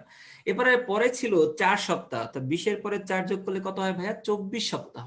এই 24 সপ্তাহের ক্ষেত্রে আমরা জানি, আমরা যদি শ্বসনতন্ত্র অধ্যায় পড়ি, আমরা জানি যে 23 সপ্তাহ থেকে এক ধরনের তরল খরিত হয়, তার নাম সার্ফেক্সেল বা সার্ফেক্টেন্ট। এই 23 সপ্তাহতেই আমরা মানুষ হিসেবে তাকে গুনতে পারি না। মানুষ হিসেবে গোনার জন্য আমাকে 1 সপ্তাহ ওয়েট করতে হয়, তার কাগজপত্র নিয়ে দৌড়াদৌড়ি করতে হয় বিভিন্ন অফিসে। 24 সপ্তাহ থেকে আমরা তাকে মানুষ শিশু হিসেবে গণ্য করি। তাহলে আমরা মানুষ শিশুকে মানুষ হিসেবে গণ্য করি কত সপ্তাহ থেকে? 24 সপ্তাহ থেকে। মনোযোগ দাও। আর মানুষের কাজ কি বলো? মানুষের কাজ হচ্ছে চক্ষু মেলিয়া দুনিয়া দেখা। মানুষের কাজ কি? চোখ মেলে দুনিয়া দেখা। তাহলে বাচ্চা 24 সপ্তাহ যখন আমরা তাকে মানুষ হিসেবে গণ্য করলাম, তখন তার কাজ কি হবে? চোখ খুলে তাকানো। খেয়াল করে দেখো, এই যে চোখের পাতা খুলে তাকাইলো। তুমি একটা জিনিস মনে করে দেখো তো ভাইয়া, তুমি যখন ঘুম থেকে উঠো, প্রথমে কি করো? চোখের পাতা খুলো না? চোখের পাতা খোলার পরে তারপর তুমি কই যাও? ওয়াশরুমে যাও না কি করার জন্য? মূত্র ত্যাগ করার জন্য। এটা আমাদের এখনকার অভ্যাস না, এটা আমাদের বাচ্চাকালের অভ্যাস। তুমি খেয়াল করে দেখো, 24 সপ্তাহে বাচ্চা চোখ খুলে ঘুম থেকে উঠছে, এবং 28 সপ্তাহ, মাত্র 4 সপ্তাহ পরে 28 সপ্তাহের বাচ্চা কি করলো? কোথায় চলে গেল? মূত্র ত্যাগ করতে গেল। কোথায় গেল? মূত্র ত্যাগ করতে। ঠিক আছে, তাহলে আমরা বুঝতে পারলাম যে এখানে মূত্র ত্যাগ করতে গেছে। এই 28 সপ্তাহে যে সে তখন বাচ্চা মায়ের পেটের মধ্যে মূত্র ত্যাগ করতে গেল, তখন সে ওইখান থেকে কেউ একজন আশপাশে মানুষ কথা শুনে সে বুঝতে পারলো যে পৃথিবীতে এর চেয়ে ভালো ভালো টয়লেট আছে। এই কথা শুনে তুমি খেয়াল করে দেখো, বাচ্চা মাত্র 2 সপ্তাহের মধ্যে সিদ্ধান্ত নেয় সে আর মায়ের পেটের মধ্যে থাকবে না। মাত্র কয় সপ্তাহের মধ্যে সিদ্ধান্ত নিল? 2 সপ্তাহের মধ্যে। তাহলে 28 আর 2 কত হলো? 30। সে কি করে শিখতে শুরু করলো? জন্মগ্রহণ করার জন্য প্রস্তুতি। এবং দীর্ঘ 8 সপ্তাহ লাইনে দাঁড়ায় থাকার পরে, অর্থাৎ 30-এর সাথে তুমি যদি 8 যোগ করো, কত হবে ভাইয়া? 38। অর্থাৎ দীর্ঘ 8 সপ্তাহ লাইনে দাঁড়ায় থাকার পরে 38 সপ্তাহের সময় সে কি করলো? পৃথিবীতে চলে আসলো।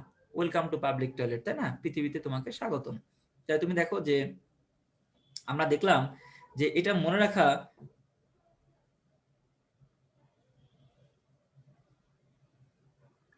রাখা, আমার কাছে মনে হয়েছে খুব একটা কঠিন ছিল না। তারপরও তোমার যদি না বুঝতে পারো, বলতে পারো যে ভাইয়া কিছুই বুঝি নেই, তখন আমি আরেকবার বুঝিয়ে দিতে পারি। এর বেশি কি আর করা যেতে পারে, তাই না? কারণ কঠিন একটা অংশ, সেখান থেকে তুমি দেখলা যে আম, যাই হোক একটা গোঁজামিল দিয়ে কাছাকাছি একটা সবকিছু মনে রাখা গেছে। এটা যদি আরেকবার বারবার তুমি যদি আমার ভিডিওর এই অংশতে তুমি হচ্ছে টেনে টেনে দেখো, তাহলে তুমি দেখবা যে 2বার বা 3বার সর্বোচ্চ তুমি শুনতে হবে, তার বেশি তোমার শুনতে হবে না। তারপর তুমি নিজেই আমার মতো করে বলতে পারবা, এবং তুমি নিজেই এটা খুব ভালো করে পারবা। ঠিক আছে? আচ্ছা, এখন আমাকে একটু বলো যে এইটা কি আরেকবার রিপিট করা দরকার আছে, নাকি আমরা পরবর্তী টপিকসে যাব? এটা একটু বলো। আচ্ছা, বিভিন্ন জনের অনেক ধরনের অহেতুক প্রশ্ন আছে দেখতেছি, যে পেটের মধ্যে চোখ খুলতে পারে কিনা। হ্যাঁ, পেটের মধ্যে চোখ খুলতে পারবে। ঠিক আছে, পেটের মধ্যে চোখ খুললে তো কোনো প্রবলেম না।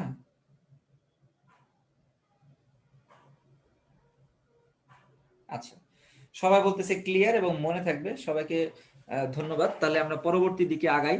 দেখো ভাইয়া, আমাদের মেন পড়াটা কিন্তু হয়ে গেছে। ঠিক আছে। আচ্ছা, মেন পড়াটা আমাদের কি ছিল? আমি তোমাকে বলছি যে ওই যে আমরা প্রজনন তন্ত্রের বিভিন্ন অংশ, ওইখানে তোমাদের হচ্ছে কালার নিয়ে মনে হয় প্রবলেম হচ্ছিল, অনেকে লাল কালার বা নীল কালার এগুলো নিয়ে একটু বুঝতে পারতেছিল না। ওইখানে তোমাদের কিন্তু ইম্পর্টেন্ট তেমন কিছু ছিল না, তুমি জাস্ট শুধু অংশগুলোর নাম পড়বা, কাজ পড়বা, একবার ছবি দেখে দেখে তুমি যদি কাজগুলো পড়ো তাহলে তুমি পারবা। দ্বিতীয়ত, এটা তুমি আমাকে যদি বলো ভাইয়া আমি একটা টপিক পড়ে এই অধ্যায় থেকে যেতে চাই, সেটা কোনটা? সেটা হচ্ছে ম্যাজিক বক্স। যে ম্যাজিক বক্স থেকে ভর্তি পরীক্ষায় এবছর প্রশ্ন আসার পসিবিলিটি খুব খুব এবং খুব মানে পসিবিলিটি আছে। কেন গুরুত্বপূর্ণ বা আসার পসিবিলিটি আছে আমি তোমাকে বললামই। যে এটা না, এমন না যে আমি প্রশ্ন করি বা আমি এমন এই ব্যাপারটা জানি। এটা হচ্ছে অনেক বছর কাজ করতে করতে দেখা যায় যে ধরো তুমি এখান থেকে তুমি যদি রিসার্চ করো, তো বললামই যে তোমাকে কিন্তু দেখা দিছি যে 24টার মতো প্রশ্ন এখান থেকে মোট আসছে, বাট এখান থেকেই 8টা প্রশ্ন আসছে। তার মানে 3 বছরে অল্টারনেট করে করে আসলে এখান থেকে প্রশ্ন আসার কথা। ব্যাপারটা হচ্ছে এরকম, গত 2 বছর যেহেতু প্রশ্ন আসে নাই, এই বছর হয়তো বা প্রশ্ন আসলেও আসতে পারে।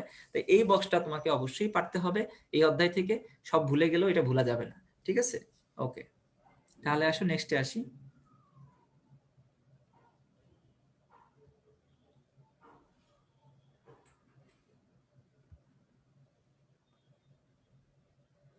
আচ্ছা, এরপরে কিছু কথা আছে, এই লাইনগুলো তোমাকে একটু পড়তে হবে। আমি একটু জুম করে দেখাই।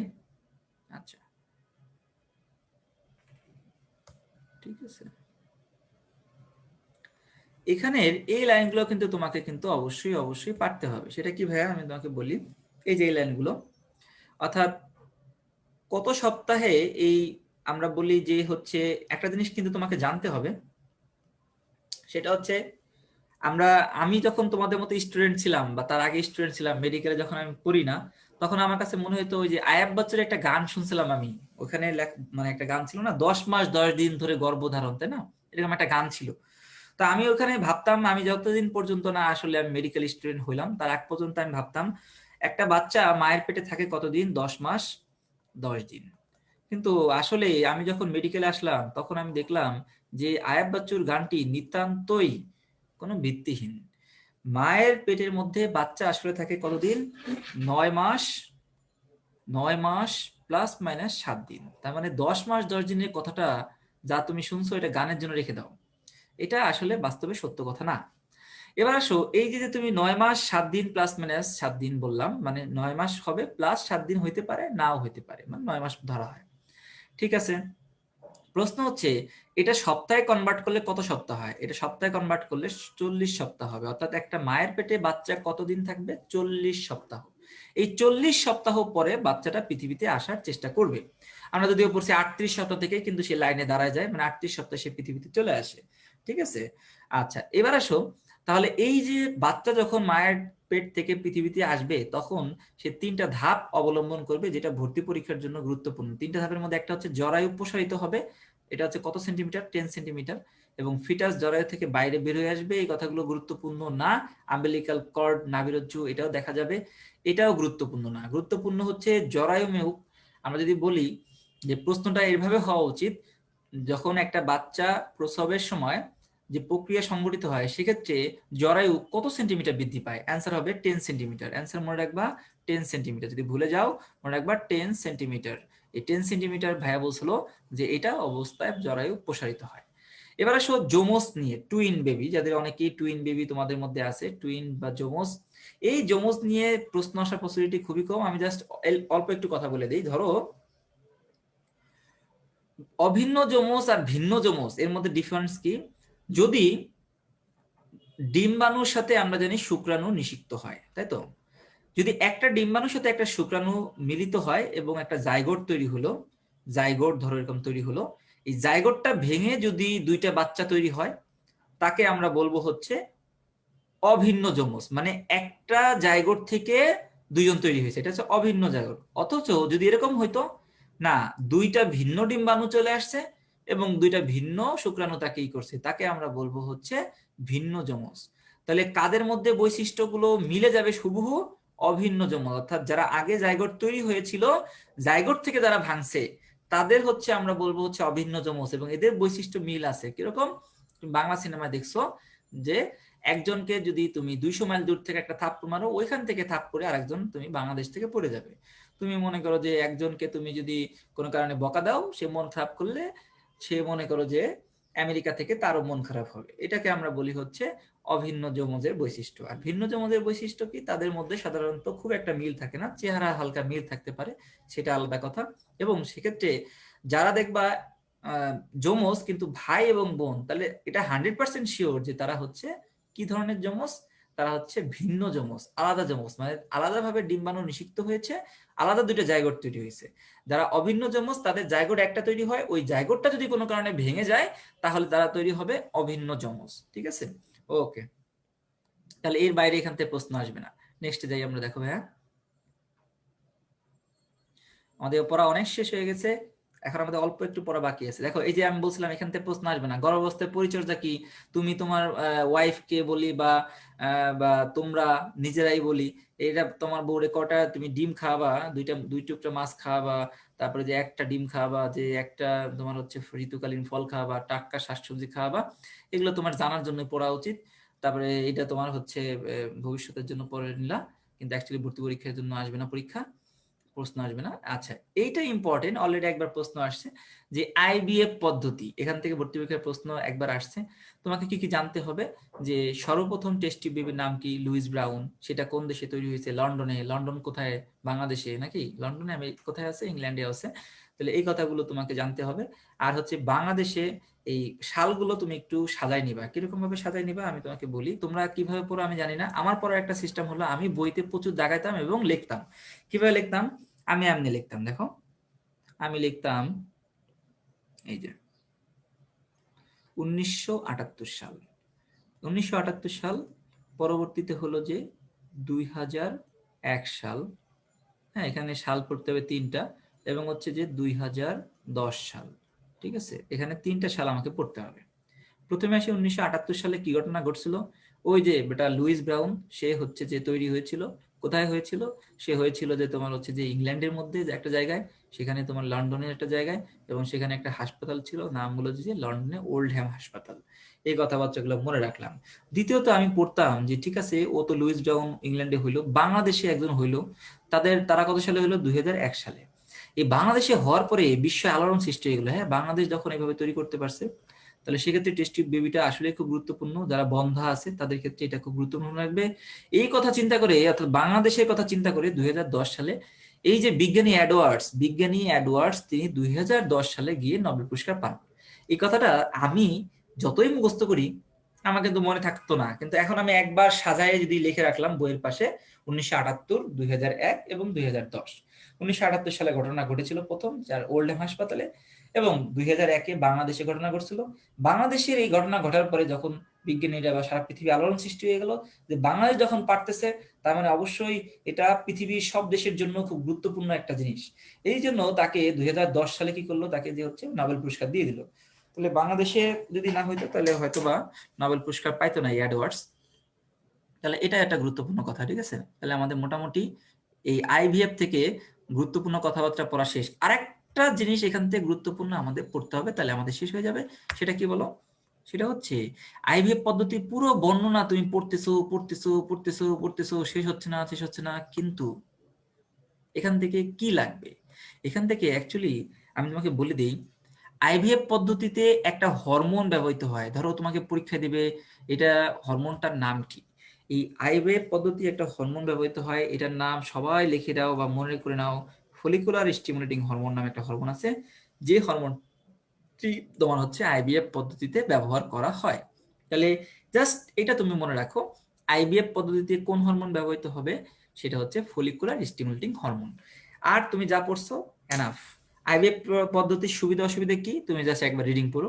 ভর্তি পরীক্ষার প্রশ্ন আসার পসিবিলিটি কম, কারণ এই অধ্যায়ে আসার আগেই অ্যাকচুয়ালি টিচারদের প্রশ্ন করা হয়ে যায়, আর এই পার্টে আসার আগেই প্রশ্ন করা হয়ে যায়। তাহলে এটা শেষ। এই যে মাঝখানে অনেক সমাজবিজ্ঞান লেখা আছে, পুরুষের জনন অক্ষমতা কেন হয়, স্ত্রীত অক্ষমতা কেন হয়, একবার রিডিং পড়বা, রিডিং পড়ে দেখলা যে তুমি কি কি আছে না আছে, এর বাইরে এখানে লাগবে না। রোগগুলো খুব একটা ইম্পর্টেন্ট না। ইম্পর্টেন্ট রোগগুলো কোনগুলো আমি তোমাকে বলতেছি, দেখো, যেগুলো থেকে ভর্তি পরীক্ষার প্রশ্ন আসবে। এই যে এখানের উদাহরণগুলো তোমাকে মনে রাখতে হবে ভাইয়া। তুমি দেখবা তোমাদের কম্পিউটার বুকের মধ্যে সুন্দরভাবে উদাহরণগুলো দিয়ে দেওয়া আছে। অটোজোমাল রোগের উদাহরণ কি কি? এই যে ফিনাইলকিটোনিউরিয়া, হ্যান্ডস্টিংস ব্যাধি, সেক্স লিঙ্ক কোনটা কোনটা, ফ্রাজাইল এক্স সিনড্রোম, উদাহরণগুলো বাস জাস্ট তুমি যদি একবার নিজের বইয়ের পাশে অটোজোমাল ব্যাধি লিখে দুইটা টান দিয়ে দুইটা রোগের নাম লিখে রাখলা, সেক্স লিঙ্ক কারা, ট্রাইজোমি কোনটা, শেষ। তোমার এখান থেকে আর কিচ্ছু পড়ার নাই ভাইয়া। তুমি যদি এখান থেকে সারাদিন পড়ে লাভ নাই। এবার আসো টেরাটোজেন জনিত সমস্যা। এই টেরাটোজেন জনিত সমস্যা, এটা পারার জন্য তুমি আমাকে বলো যে বাংলাদেশে ঢাকা মেডিকেল কলেজের সংক্ষিপ্ত রূপ কি? কে কে বলতে পারবা? ঢাকা মেডিকেল, আচ্ছা, ঢাকা মেডিকেল কলেজের সংক্ষিপ্ত রূপ কি? তোমরা অনেকে পারবা জানি। সংক্ষিপ্ত রূপ হচ্ছে ডিএমসি। ঢাকা মেডিকেল কলেজ হাসপাতালের সংক্ষিপ্ত রূপ কি? সেটার অ্যান্সার হবে হচ্ছে, আমরা জানি, ডিএমসিএইচ। ঢাকা মেডিকেল হাসপাতালের সংক্ষিপ্ত রূপ হচ্ছে ডিএমসিএইচ, রাইট? তাহলে আমরা বুঝতেছি যে ঢাকা মেডিকেল কলেজ যদি ডিএমসিএইচ হয়, তাহলে বুদ্ধি করে বলো যে রাজশাহী মেডিকেল কলেজের সংক্ষিপ্ত রূপ কি? রাজশাহী মেডিকেল কলেজ হাসপাতাল, এটার সংক্ষিপ্ত রূপ কি?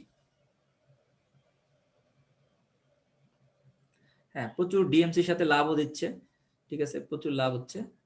আচ্ছা, তারপর ডিএমসিএইচ, ঠিক আছে। আমার কথা হচ্ছে রাজশাহী মেডিকেল কলেজের সংক্ষিপ্ত রূপ কি হবে, এটা আমি বলে দিচ্ছি, দেখো। তাহলে একইভাবে রাজশাহী মেডিকেল কলেজ হাসপাতালের সংক্ষিপ্ত রূপ হবে আরএমসিএইচ, ঠিক আছে। আচ্ছা, এটা আমরা বলতে পারি। আচ্ছা, যারা যারা ডিএমসি লিখতেছো তারা আশা করি সবাই ডিএমসি তে চান্স পাও, আর যারা লিখতেছো না তারাও চান্স পাও। তো আলটিমেটলি এরকম ভাবার কারণ নাই যে ভাই তাহলে আমরা লিখলাম না, পিছিয়ে গেলাম কিনা, না। তাহলে সবাই ডিএমসি তে চান্স পাক, বা ঢাকা মেডিকেল বা সরদ্দি সলিমুল্লাহ চান্স পাক, আমরা এটাই আশা করি। তারপরেও অ্যাটলিস্ট যদি কোথাও না হয়, যেন মেডিকেলে চান্স হয়, এটা অনেক গুরুত্বপূর্ণ। তারপরে হচ্ছে সরকারি মেডিকেল বা বেসরকারি মেডিকেলে পড়তে গিয়ে একটু কষ্ট বেশি হয় ওইখানে। তো তার চেয়ে আমার কাছে মনে হয় সরকারি মেডিকেলে যে কোনো জায়গায় চান্স হলে অনেক ভালো। Dhaka medical best. তারপরে তোমার হচ্ছে ঢাকার অন্যান্য মেডিকেল, সলোমিল্লা, সরদ্দি, এখানে যদি হয় এটাও অনেক ভালো। আর তারপরে যদি না হয়, এমন না যে ময়মনসিংহ মেডিকেলে পড়ি বা তুমি হচ্ছে কুষ্টিয়া মেডিকেলে পড়ি, তুমি যে অবস্থা খারাপ, এরকম না। মেডিকেল কলেজে সবই এক। সবচেয়ে বড় কথা হচ্ছে মেডিকেল কলেজে কোনো সাবজেক্ট নাই। মেডিকেল কলেজ কারোর সাথে কোনো অন্যায় করে না। তোমাকে ধরো তোমাকে বেশি একটু মার্ক পেয়েছো, 1 মার্ক বেশি, তোমাকে সিএসি দিবে, তোমাকে টিপলি দিবে, তোমাকে দিবেই না, এরকম না। মেডিকেল কলেজ সবার জন্য সমান সাবজেক্ট, এমবিবিএস। সাবজেক্ট কি? এমবিবিএস। কোনো টেনশন নাই। তার মানে এটা একটা ভালো দিক, ঠিক আছে। ওকে, তাহলে আমরা বললাম আরএমসিএইচ দিয়ে আসলে কি হবে আমরা একটু বলি। সেটা হচ্ছে এখানে আমরা টেরাটোজেন জনিত যে সমস্যাগুলো আছে, সমস্যাগুলো রোগের নামগুলো আমরা সহজে মনে রাখতে পারি। খেয়াল করে দেখো, আরএমসিএস এ আরে কি হবে রুবেলা, এম এ কি হবে, এম এ হচ্ছে রুবেলারই আরেক নাম হলো জার্মান হাম বা জার্মান মিজেলস। তাহলে এম এ কি হবে মিজেলস, তাহলে রুবেলা মিজেলস। সিতে কি হবে সিএমবি বা সাইটোমেগালো ভাইরাস। এইসে দুইটা হবে এইচআইভি, আর একটা হচ্ছে তোমার হ্যাপাটাইটিস বি ভাইরাস। এইচআইভি আর একটা হচ্ছে হ্যাপাটাইটিস বি ভাইরাস। সব লেখা আছে, তারপরে আমি একটু ই করে দিলাম। তাহলে এটা হচ্ছে রুবেলা, এটা হচ্ছে মিজলস, এরকম আর কি। এই ছোট ছোট লেখাগুলো তোমরা দেখতে পারবা না, তোমাদের বইতে সুন্দরভাবে দেওয়া আছে, তো তোমরা ওইখান থেকে দেখে নাও। তাহলে আরএমসিএস তুমি যদি মনে রাখো তাহলে বলবা টেরাটোজেন জনিত রোগের নামগুলো এগুলো পারা যায়। কিরকম, রুবেলা রোগের নামগুলো, আরেক নাম রুবেলা, এক নাম হচ্ছে মিজলস, জার্মান মিজলস আমরা বলি, সাইটোমেগালোভাইরাস সংক্ষেপে সিএমভি, আর এইসে হবে এইচআইভি, এবং হচ্ছে যে হ্যাপাটাইটিস বি ভাইরাস। তাহলে আমরা সহজে কিন্তু এখানে পারবো, ঠিক আছে।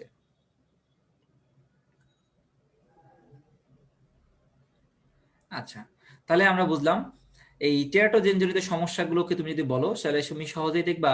তাহলে এই যে আরএমসিএইচ যদি মনে রাখো তাহলে আমরা আরএমসিএইচ দিয়ে সহজে মনে রাখতে পারবো। বাকি তুমি যদি দেখো কিছু পান দিয়ে মনে রাখা যায়, খেয়াল করে দেখো বাকি যেগুলো আছে সেগুলো তুমি পান দিয়ে মনে রাখতে পারবা। কি কি ভাইয়া পান দিয়ে মনে রাখতে পারতেছি আমরা? প্রথমে দেখো লেখা আছে ধূমপান, ধূমপান, তাহলে এটা পান। তারপরে দেখো লেখা আছে মদ পান, এটাও একটা পান। তারপর হচ্ছে লেখা আছে খাদ্য পান, এটাও কিন্তু একটা পান। তারপরে লেখা আছে যে মানসিক দুঃখগ্রস্ত বা মানসিক দুঃখ পান, এটাও এক ধরনের পান। তাহলে আমরা দেখলাম বাকি সবকিছু আমরা আরএমসিএস দিয়ে তো মনে রাখবোই, আরএমসিএস সাথে সাথে প্লাস আমরা মনে রাখলাম যত পান আছে সব পান। যেমন কি কি পান, ধূমপান, মদ পান এবং খাদ্যপান এবং মানসিক দুশ্চিন্তা থেকে মুক্তি পান, মানে মানসিক অবসাদগ্রস্ত থেকে মুক্তি পান। এই সকল পান আমরা মনে রাখলেই হবে। তাহলে আমাদের বললাম টেরাটোজেন জনিত সমস্যা শেষ। এর পরে যে টপিকটা আছে খেয়াল করে দেখো, পরের টপিক থেকে যৌনবাহিত রোগ। এখান থেকে ভর্তি পরীক্ষায় অলরেডি একবার প্রশ্ন আসছে। এখানে আমরা কি কি মনে রাখবো বা কি কি পড়বো সেটা তুমি আমাকে যদি বলো ভাই, আমি আমাকে বলবো এখানে তিনটা রোগ আছে, তিনটা রোগ কোন ভাইরাস বা ব্যাকটেরিয়া দিয়ে হয় সেটা আমাদের মনে রাখতে হবে। তিনটা রোগ কি কি ভাই আমরা জানি, একটা হলো সিফিলিস, ঠিক আছে, সিফিলিস। তারপরে হচ্ছে যে তোমার গনোরিয়া, ঠিক আছে, গনোরিয়া, এগুলো সব লেখা আছে। আর একটা হচ্ছে এইডস। প্রথমে আসি এইডস, তোমাদের সবচেয়ে পছন্দের রোগ দিয়ে। বলো যে এইডস, এইডস যে এটা একমাত্র হচ্ছে শুধুমাত্র ভাইরাস দিয়ে গঠিত হয়। বলতো এই ভাইরাসের নাম কি? এইডস যে ভাইরাস দেওয়া হয় তার নাম হচ্ছে কি? আমরা সবাই জানি এর নাম হচ্ছে এইচআইভি ভাইরাস। আচ্ছা, গনোরিয়া দেখবা তুমি পরীক্ষা হলে গিয়ে এমনি পারবা, কারণ এর নামের মধ্যে আছে নিশেরিয়া গনোরিয়া। তাহলে নিশেরিয়া গনোরিয়া যে আছে তার নাম হচ্ছে গনোরিয়া। আর তাহলে বাকি হলো একজন, তার নাম হলো টেপোনোমা প্যালিডাম। এই টেপোনোমা প্যালিডাম দিয়ে সিফিলিস হয়। তবে যেটা ভর্তি পরীক্ষা আসছিল বা তোমাকে পারতে হবে সেটা হলো, সেটা হচ্ছে কি, সেটা হলো যে এই দুইজন কিন্তু ব্যাকটেরিয়া। তবে তোমাকে প্রশ্ন করবে সিফিলিস কি দিয়ে হয়, ব্যাকটেরিয়া। তবে এই জনের নাম কিন্তু কি হবে, ভাইরাস। এটা একটা খেয়াল রাখতে হবে, যেটা অনেক সময় আমরা খেয়াল করি না, ভাইরাস। আরেকটা বিষয় মনে রাখতে হবে, সেটা হচ্ছে যে সিফিলিসের রোগের লক্ষণ প্রকাশ পায় কতদিন পরে, 21 দিন পরে, অর্থাৎ 21 দিন পরে সিফিলিসের রোগের লক্ষণ প্রকাশ পায়। তাহলে আমরা বুঝলাম এসটিডি সংক্ষিপ্ত রূপ বা সংক্ষেপে আমরা জানি সেক্সুয়ালি ট্রান্সমিটেড ডিজিজ। আমরা তিনটা রোগের নাম পড়লাম, সিফিলিস, গনোরিয়া, এইডস, কোনটা কোন রোগ বা ভাইরাস দিয়ে হয় এটা আমরা পারবো, ঠিক আছে। তাহলে তুমি দেখলা যে মোটামুটি। আচ্ছা, একজন আবার লিখছে যে এইচআইভি পছন্দের রোগ কিনা, ঠিক আছে। আসলে পছন্দ বলতে বোঝানো হচ্ছে ভাইয়া যে তোমাদের এটা জানো, তোমরা এইডস রোগ যে এইচআইভি ভাইরাস দিয়ে হয় এটা তুমি জানো, এই জন্য তোমাকে বলা হয়েছে পছন্দের রোগ, এছাড়া কিছু না। তোমরা অন্যভাবে নেওয়ার কোনো কারণ নেই, ঠিক আছে। ওকে, তাহলে আমাদের আজকের মতো পড়া এখানেই শেষ, ঠিক আছে। আমাদের এর বাইরে যে এখানে বলতে পারবো ভাইয়া, এখানে বিভিন্ন পর্যায়ে 4টা পর্যায়ে নিয়ে একবার রিডিং পড়বা, বাট এখান থেকে প্রশ্ন এরকম আসবে না ভাইয়া। প্রশ্ন আসবে হচ্ছে যা আসলে আমি বলে দিছি, তারপর লক্ষণগুলো নিয়ে অত পড়ার দরকার নাই, একবার রিডিং পারলে পড়ো, নাহলে না, ঠিক আছে। রোগ শনাক্তকরণ নিয়ে একবার একটু পড়ো। ট্রিটমেন্টের ক্ষেত্রে শুধুমাত্র এটা গুরুত্বপূর্ণ ভর্তি পরীক্ষার জন্য, যে হার্ট হার্ট পদ্ধতির মাধ্যমে, HAART হার্ট পদ্ধতির মাধ্যমে আমাদের হচ্ছে এইডস এর চিকিৎসা করা হয়, এর বাইরে কিছু দরকার নেই, ঠিক আছে। তাহলে আমাদের পড়া কিন্তু শেষ।